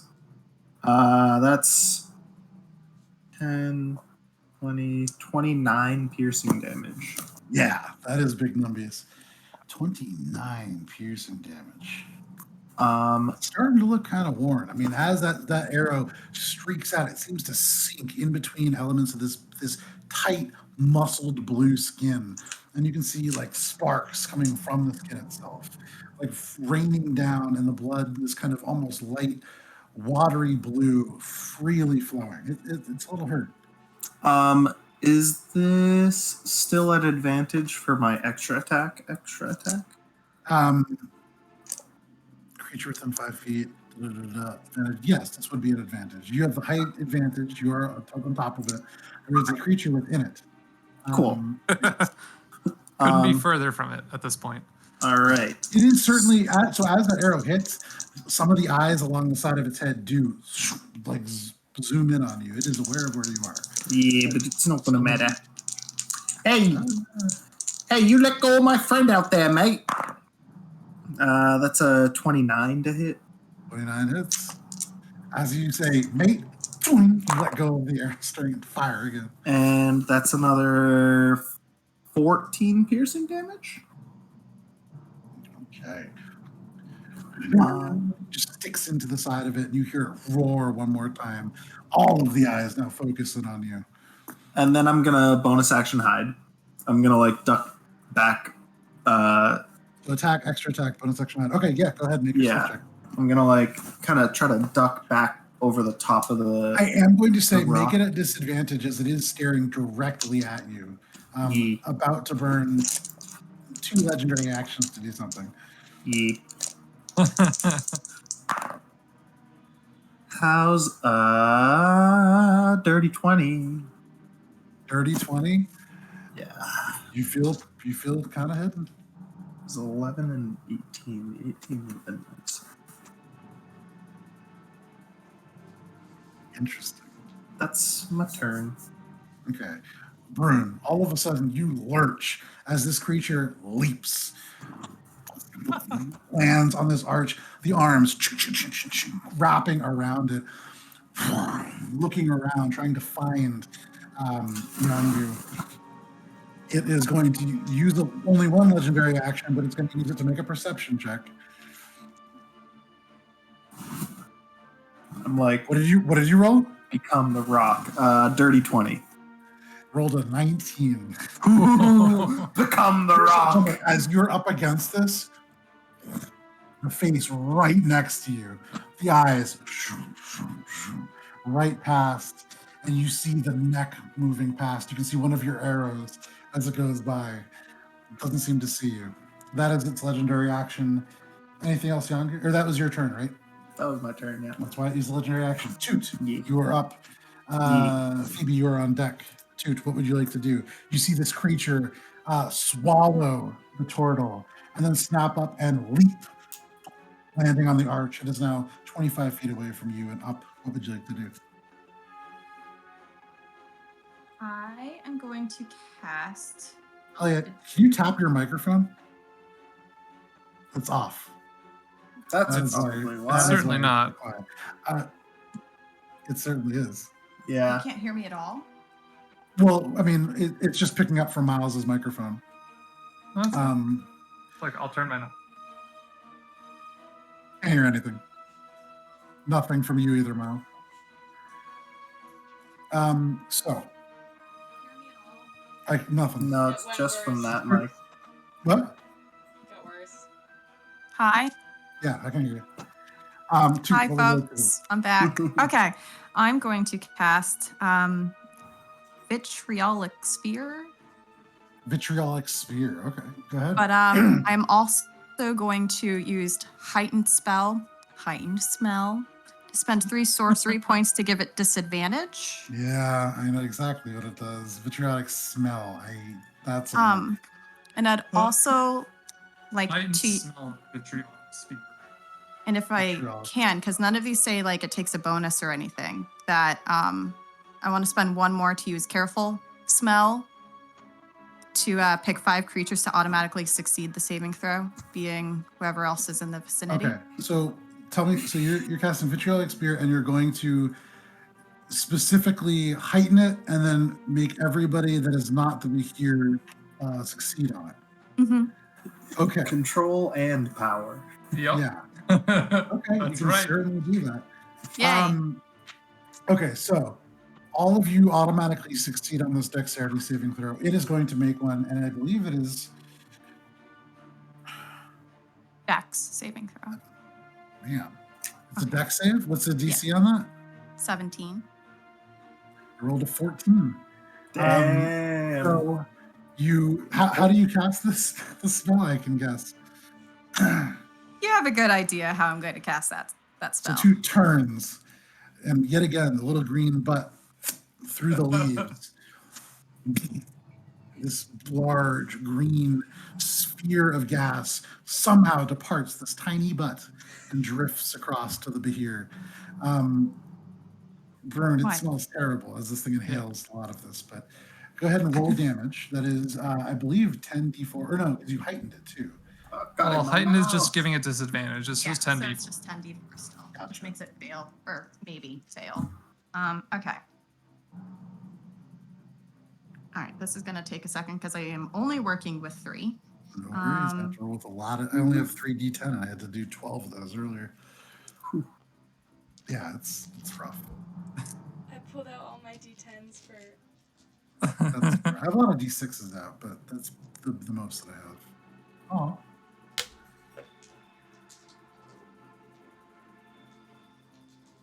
So as this sphere of dark green, almost thick, goopy gas drifts across, all of you expect this horrible smell to reach in.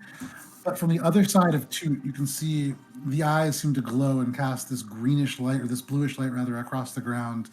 And as this gas goes across, suddenly you can see a similar bluish light just appear around your mouth, and the smell seems to almost slide off. 27. 27. Wow. Acid. So So do I take half this of that? Mm-hmm. over top, and as it does, and it's half for everybody else. Mm-hmm. Which is just the 20-foot sphere of whatever the point is that you picked. I guess it's So- base. So that's only going to be you, Brun, and Yeah. the Behir. And then So for the Behir that takes sake, I'm full also damage. going to use where is it? As a reaction. Resistance? Dampen elements again. Dampen elements. Yeah. So I'll then you just only take a quarter damage. correct. I do want to know that I do have a focus. That's a bottled fairy fart. So as you Just hold important for me to that you guys know that. this little bottle and turn the cork in it, the cork makes a little squeak, and you unleash Match the it. spell. It erupts around, and as this thing coughs and chokes, it inhales elements of the sphere which flood the body and swarm across you, Brun. But aside from like the acid kind of going over you, it's not that bad. Right. Anything else, Toot? For hilarity's sake, I'm gonna shoot off 10 feet another direction. So While as the sphere I'm in departs, position. you just into the trees, disappear. Worth noting at the end of your turn, because it does deal combined, that crosses a certain threshold. Suddenly, as this thing begins to cough and lurch, Brun, you feel yourself pulled by the muscles up about like a foot. You kind of grab on, and suddenly you are thrown up and projectile vomited onto the ground. You all watch as Brun like just falls and just clumps and wetness into the sand. Reaction. It's in it. That's all I gotta say. You hear that from this turtle who's on the ground, It's in it. steam rising up. That is your turn. At the end of your turn, it's going to use its final legendary action to just make a bite attack. You know what? It is going to leap into the underbrush after you, Toot. So launches itself off and away from this gas. The gas just dispersing in its wake. Does that provoke an opportunity attack would- from you? Yes, that would provoke an opportunity attack from you. Nice. I'm Is gonna it close to smack me? it good. It is going away from you. So I almost dropped I don't get an all of my opportunity. dice. It's at least 20 feet away from you. It was like right on top of me. It's underneath you, technically. Well, now It it's had going jumped over up, you. right? Yeah. That's a 27 to hit. 27 to hit. Yeah, that hits. I think it's just the regular old D8 and a D6. That's 11 piercing. 11 piercing. Nice. He almost did. All right. So as it leaps and almost like the legs and part of the body into the brush, you let an arrow go and it finds its way. Yay, how's that for Yangu? Doesn't seem to react, but lands in the brush. Toots, for you fart and then land in the trees. You kind of snigger and look up and you just see this whole creature approaching and lands all around you. It doesn't seem to know exactly where you are, but it's on top of you. That is your turn. That brings us to Pheobe. Phoebe, about Wait. 25 feet away from... Oh, Was that the end of its turn? that's the end No, of that was your... it was its Of my legendary action. Yes, that was its third legendary action to move. Oh wait, when I So leap, this it creature- doesn't provoke an attack of. Oh, but it followed me. That's what It it did. followed you, yes. It Okay. used its legendary action to move. Yeah. And it No, I moved understand. to you. Yeah. Okay. So that is the end of your turn. That brings us to Phoebe, and then it's up next. Phoebe, what do you want to do? I'm gonna make a concentration check at advantage because I have Warcaster and I want to maintain Hex. Okay, go ahead. 18. I don't know what you add to it. Oh, it's concentrate. It's con, isn't it? Yeah. So At 20. 18 by itself, it succeeds. So yeah, you're fine. Cool. Seeing my friend safe, I am going to pull the flame out of my torch and kind of coax it into my hand and then chuck it like a napalm and cast Fireball at 5th level. Oh Damn. yeah! Okay. Watch out! Watch out! Fucking Toot Butts. So I pull all of my D10s I'm very out flammable. because Yeah. it is, it needs to make a dex saving throw or it takes... It does. Everything within 20 feet needs to make a dex save. So Toot, the Behir, and I believe that's it. So you two is making a dexterity saving throw. That is going to be a 14. That's... it fails. Yeah, it does. Nice. Toot? That's gonna be a lot of Ooh. numbies. How much health do you have, Toot, little goblin boy? Not a Big lot. numbies. Not a lot.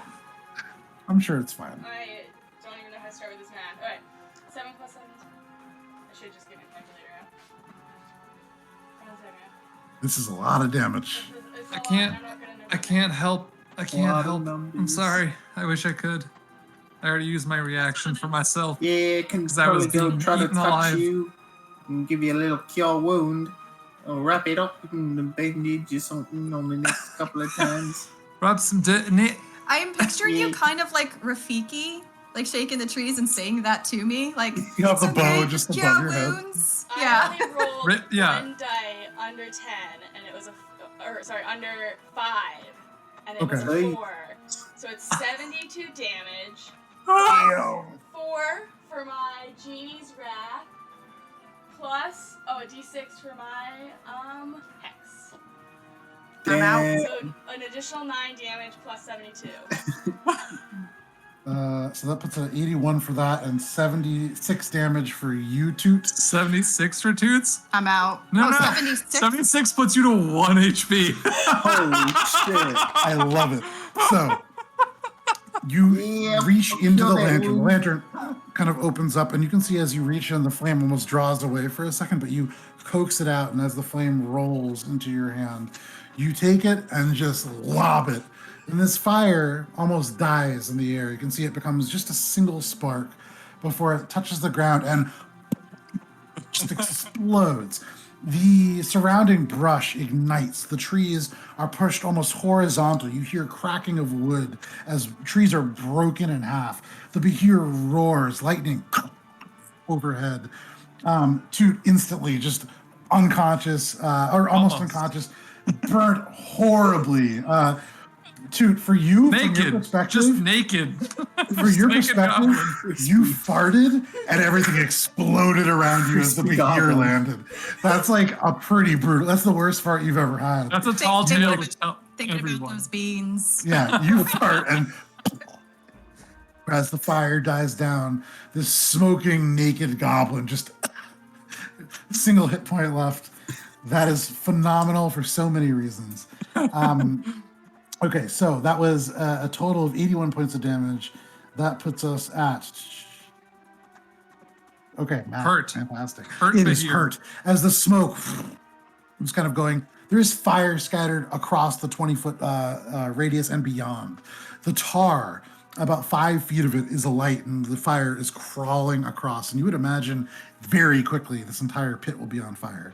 The Dragonborn's face is completely visible at this point, and you see this almost toothless grin as he just watches everything excitedly. But this is all going on. That is the end of your turn, Toot? Or sorry, Phoebe? Phoebe.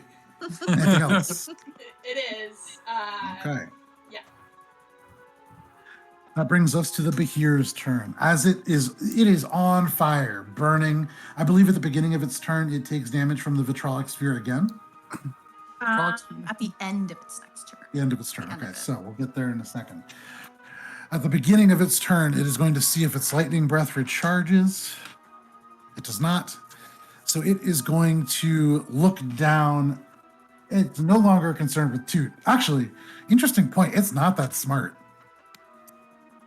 Crispy Toot, this goblin. creature, I am. its eyes all down at you, thinking that you just did all of this. It is going to take 2 attacks. It's going to bite and then constrict you. The bite, that is going to be a 26 to hit. Yeah. Of course.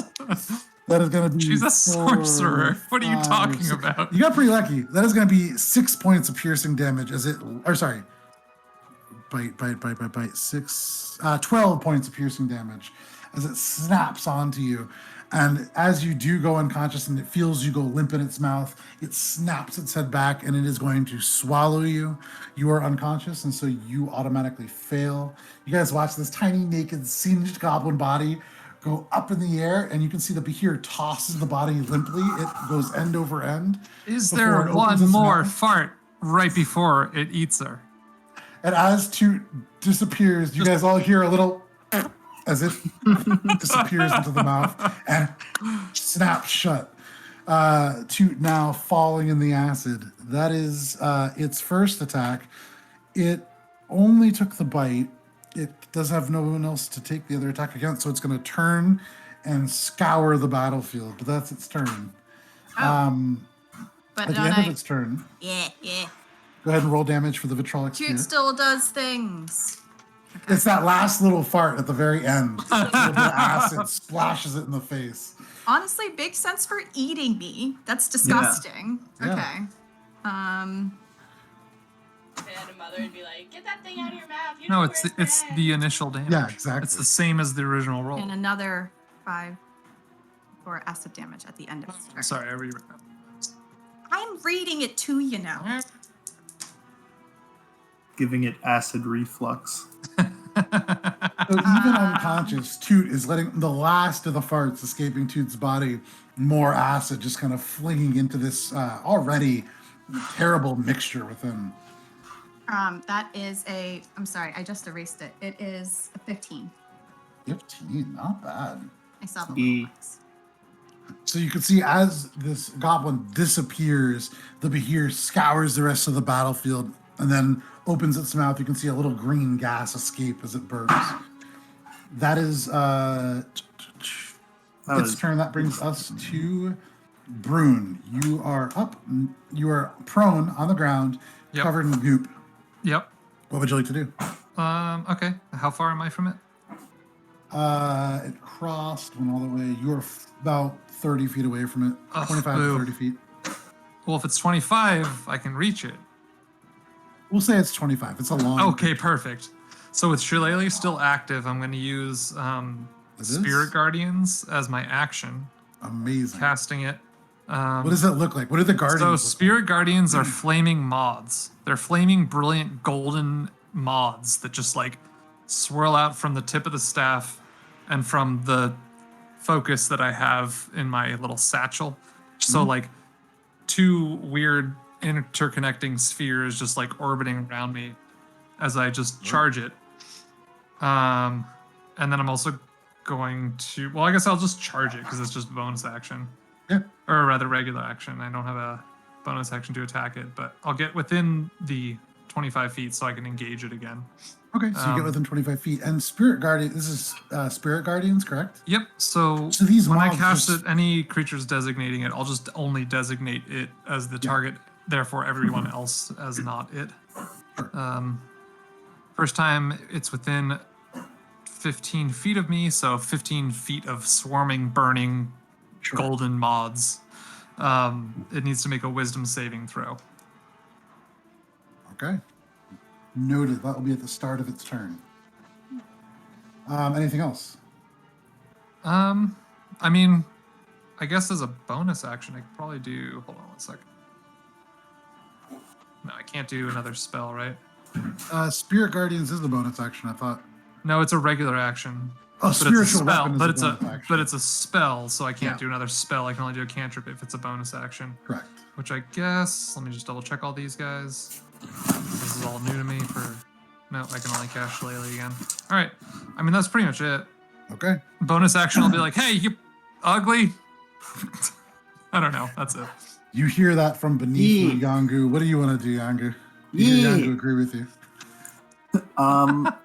So Toot is unconscious inside, so I don't have advantage naturally from this. But I am within 5 feet of it. Oh, so I do have advantage. Okay. So right now, you can see this I'm drawing its turtle attention, which is just like swirling moths. dripping acid off of him.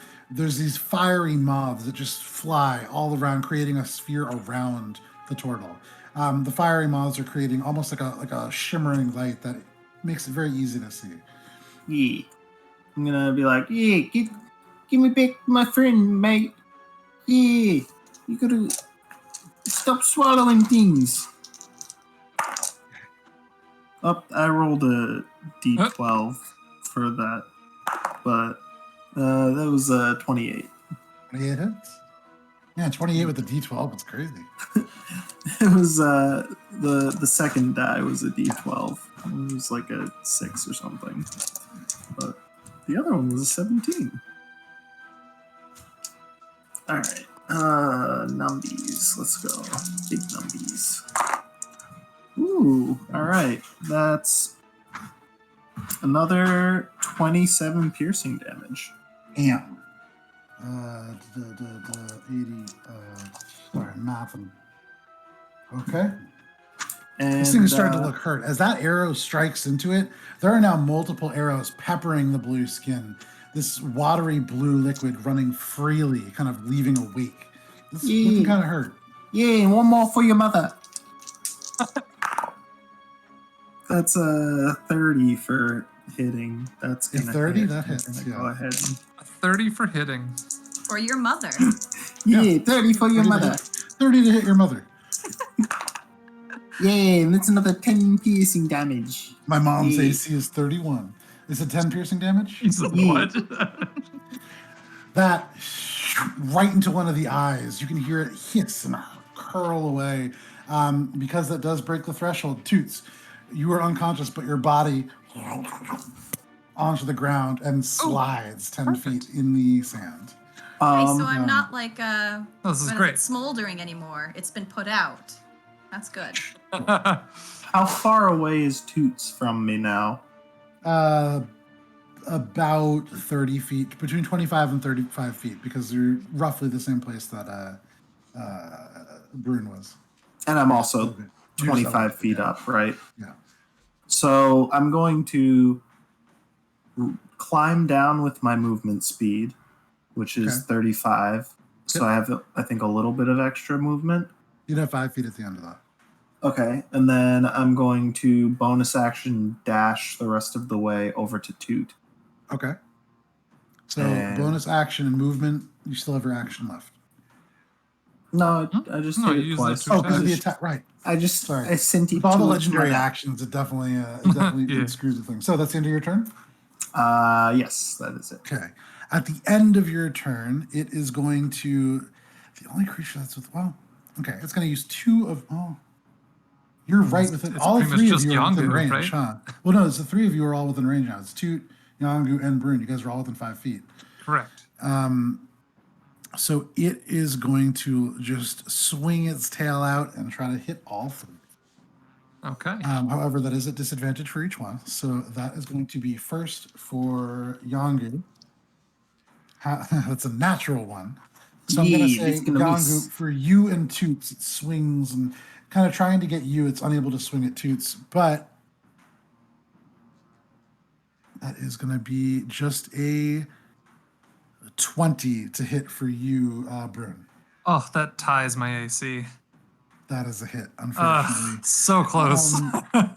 Well, I mean, this is the weakest attack that it has. So that is going to be 12 points of bludgeoning damage as the tail swings and hits you. But that is its legendary action. That brings us to Toot. Toot, make a death saving throw, please. All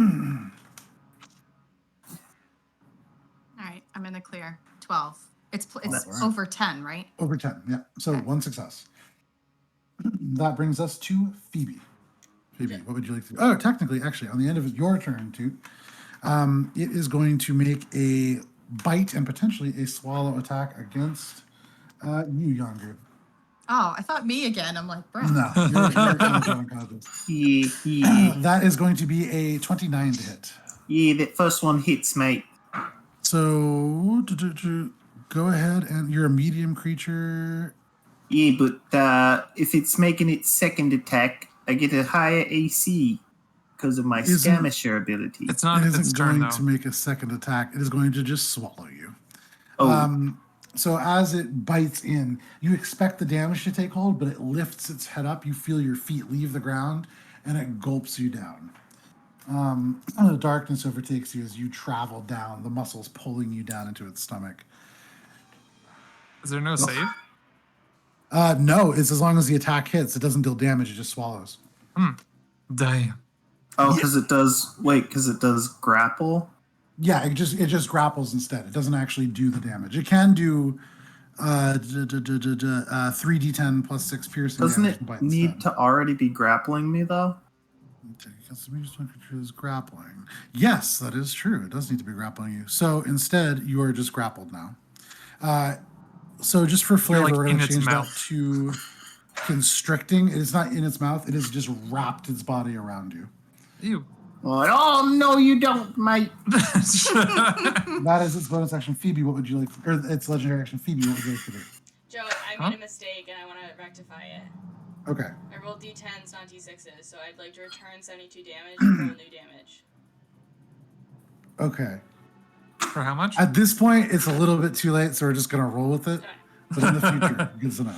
Sorry. It's all good. Apologize to Toot. Toot's the one that's burning. That's fine. Yeah, you killed Toots, not the video. Not yet. Knocked me out. So, you know, I mean, it's a double-edged sword of an accident, so it's fine, I guess. That's okay, because I'm going to use Flame Strike against it, which gives me a 10-foot column with a 40-foot high cylinder centered on a point, so that the hero needs to make a dex saving throw. Yeah, it does. This is a pretty Don't important hit- one. I don't know that don't- it could actually survive this. Don't hit Toots. Okay, what is the DC? Oh, it's my spell save DC, which is 16. 16? You rolled a 17, so it still takes Oh, half damage. shit. That's still pretty good. Alright. Hang on one sec. Let me check something out real quick with Flame Strike. Because it's just a 5-foot wide column, correct? It's a 10-foot wide column with a 40-foot high cylinder. It is a location you specify, so are you purposefully locating it to not put Toots in there? I'm purposely locating it to hopefully not put Toots or Yangu. Yangu in it. But Yangu's do in that. it. Yeah, we okay. That's Yeah, I'm sure it'll be fine. So it succeeds. Yangu, I believe you automatically fail because you are grappled. So go ahead and roll damage. I'm gonna use my reaction to absorb elements on this. Okay, which element? The one that damages me It's with two. fire. There's Pick an two different element, elements dude. that are going to damage you. Isn't it fire damage? Not I'll all pick of it. fire. It's half and half. Oh, then yeah, I'll do the fire damage. Cool. Because that's the higher number. so it's 16 fire damage, and I have Whoa! hex up on it, so that's another 4 damage. Plus 4, so that's 20 damage. That's fire damage, and then it takes some radiant damage. Flame strike. Flame strike. 11 even. Or just 11. Okay, so how much total? So 27 plus 11. I forget. All right, what was the 20 number? 35? 35. Okay, so it's going to take 15, 16, 17. It has 1 hit point left. That's pretty good. So as this flame strike lights At the up, start of its turn, it dies then. First of all, hang on. So first of all, Yangu, that's why I said something. So Yangu, you take that damage. Halved because of Halved. resistance, right? So Right. So 75% of that damage essentially. I think you said 20 was fire damage, so you would take 10. That So would I make think that sense. was the math of it. That would make sense. so So- what was the total then? Plus Nah. 11 radiant, so late Yeah. 11 Not full. super 20, important. 21. Yeah. Okay. Yeah. At the end of your turn, Phoebe, it is going to use its last legendary action because, it doesn't necessarily know that it's going to die, but it is on It feels fire. the moths tickling its ankles, though. It is acidic. It is grappling Yangu. Yangu. It is going to leap into the air and attempt to run across this tar pit, as it can move across it, sort of. It's going to move 30 feet across and gets to the other end of the tar. Yangu in tow. However, that is the end of its legendary action at the start of its turn. And at the I start believe of it its take- turn, Oh, it Oh. takes 3d8 from my... Because it... Oh. Oh, no, because it's not in the range. Yeah, you're right. But moving out of it, does that trigger it? Well, so Spirit Guardians just says needs to make a wisdom saving throw on the first time on its turn, or it starts its turn But within at the very range. beginning of its turn, no, because it's still within range. Well, I thought the legendary action was to move, right? On my turn. Yeah. But when it moved, all like the way in which it moved, it's not going to be able to move your range. It just moved to go over and try to get. Going across. So yeah, Right. no longer within your range. Right. Fair enough. Yeah. So it does not do that. Right.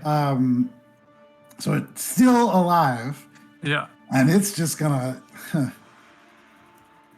So it's gonna move. What is its movement range? Sorry, It's I running. got something to catch up to. It moves 100 feet, kind of stampeding off. As it is running, it is going to.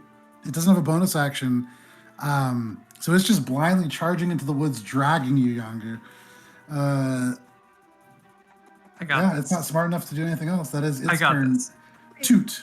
If it's Make, can I just say, so it's coiled around Yondu, so it's like in this weird coil formation, I feel like it's using its 2 front legs holding it, and it's doing like the Jesus lizard run.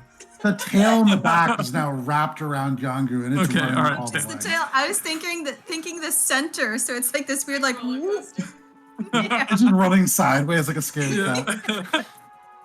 So, Brun, what would you like to do? It is your Okay, turn. at the It's a start toot. I was of my wrong. I turn, looked at tree within short distance of me still. Yep. Cool. Using tree stride as my action, Sure. which breaks the concentration of my Moths. moths, so that's fine. They go away. The I moths don't just care. begin to Yeah, fly well, out. I didn't know it was gonna move off turn, but that's Yeah, fine. for sure. And I'm going to, using my knowledge of where it's heading and knowing that it's panicked, and my knowledge of animals and when they're afraid, head it off because I can teleport from one tree to another tree of the same type 500 feet Yeah. away. And these are all either coconut or palm trees, so easy. Yeah, Yeah. I'm just gonna go ahead and step. You'll see me sort of shake the staff, hit it on the ground, and it sort of spreads out golden light, which finds the roots of a tree nearby, and I follow the line to it goes up, door opens, step through, step out about, I don't know, ahead of it so that if it moves by me, I can reaction hit it. Sure, no problem. So you take the staff, you slam it into the ground, and as you do, this light radiates from the bottom, spilling beams of this beautiful, soft, green-yellow light across the entirety of the clearing. The fire is overwhelmed by it. The sparks of the lightning going overhead is overwhelmed by it, and it just becomes this warm glow that overtakes the whole space. Okay. You see the tree in front of you stretch open, this golden, shimmering light, and you step in a pool of liquid gold and reemerge almost 100 feet away. You can see the behir swarming through. You can see behind it, like 5 feet in the air, you hear Yangu just waving around. At the end of your turn, it is going to use its legendary action to move 30 feet, carrying it by you. So, go ahead and make your opportunity attack with Shillelagh. So, for flavor, you step through the door already swinging the shillelagh. Yeah, exactly. I know where it's going. I know where it's heading. And with a +9, then there's no way it can beat a 25, right? 25 to hit. So, tell us how it happens. Yeah. So it's sort of like a pa up to bat, and I step through, already starting to crack it. You can see like the pollen from the flowers start to come off and ignite into the same fire as the last hit. And for the sake of damage, it was a total of 13 combo bludgeoning magic and fire damage, just like right in the upper jaw. Pow, right in the kisser. Pow, right in the kisser, exactly. Right in the kisser. So that you slant. So first of all, tap. Ooh, this glow overtakes. The door stretches open and you begin to step through. From your perspective, Yangu being bobbled around behind, you're going into the darkness, the flames receding behind you, and suddenly a golden light opens up in front of you, and you watch as this tortle steps through a tree and swings a stick that hits the stomach of this creature and bursts fire up the front of it. It screeches and yelps, the fire up into the eyes. You can see your arrows burn as this thing is engulfed. You are released and you fall off and away as the behir to the ground. You can see screeching, still sparks coming out of its mouth, but slowly the fire from this strike overtakes it. It falls unmoving. You have killed this creature. All right. You out of combat. Well done.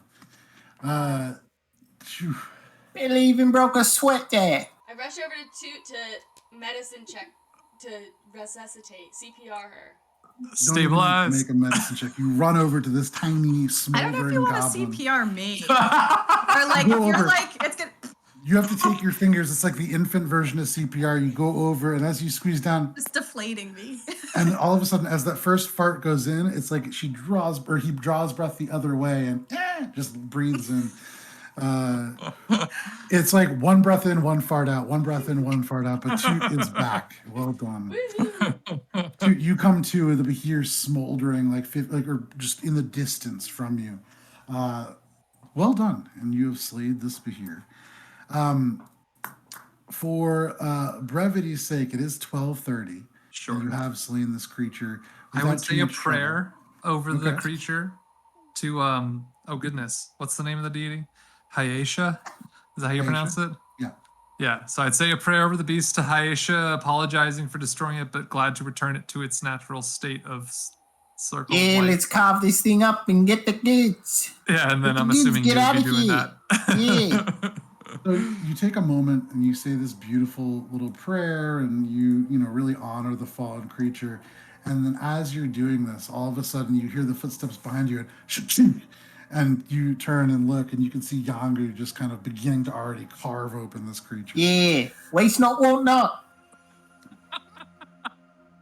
And because it is 12:30, that is where we're going to end for the evening. So congratulations. Everybody survived, which is great. Yeah, we One didn't shot, die. that really happened. Yeah. And as a reminder, this is an in-canon part of this campaign. So you all are aware of the fact that there was a behir on Monster Island. You were all aware of the fact that Qual's feather ring is somewhere on the ground of this island. Oh shit. Which, for the Finger Gang, it's something there. But so thank you guys very much for hanging out for this little one shot. Ari, thank you so much for not only last minute jumping in as a guest, but also making the streaming part of this happening. Yeah. Fantastic, and couldn't have done without you. We'll be back, I believe, next week for session 84, finally, of Adventures in Alberon, where we'll see what all is happening with the Cold Forge and this darkness that has taken over Morwen. Yeah, it's I was so excited for it to happen because it's so much stuff finally coming to a head.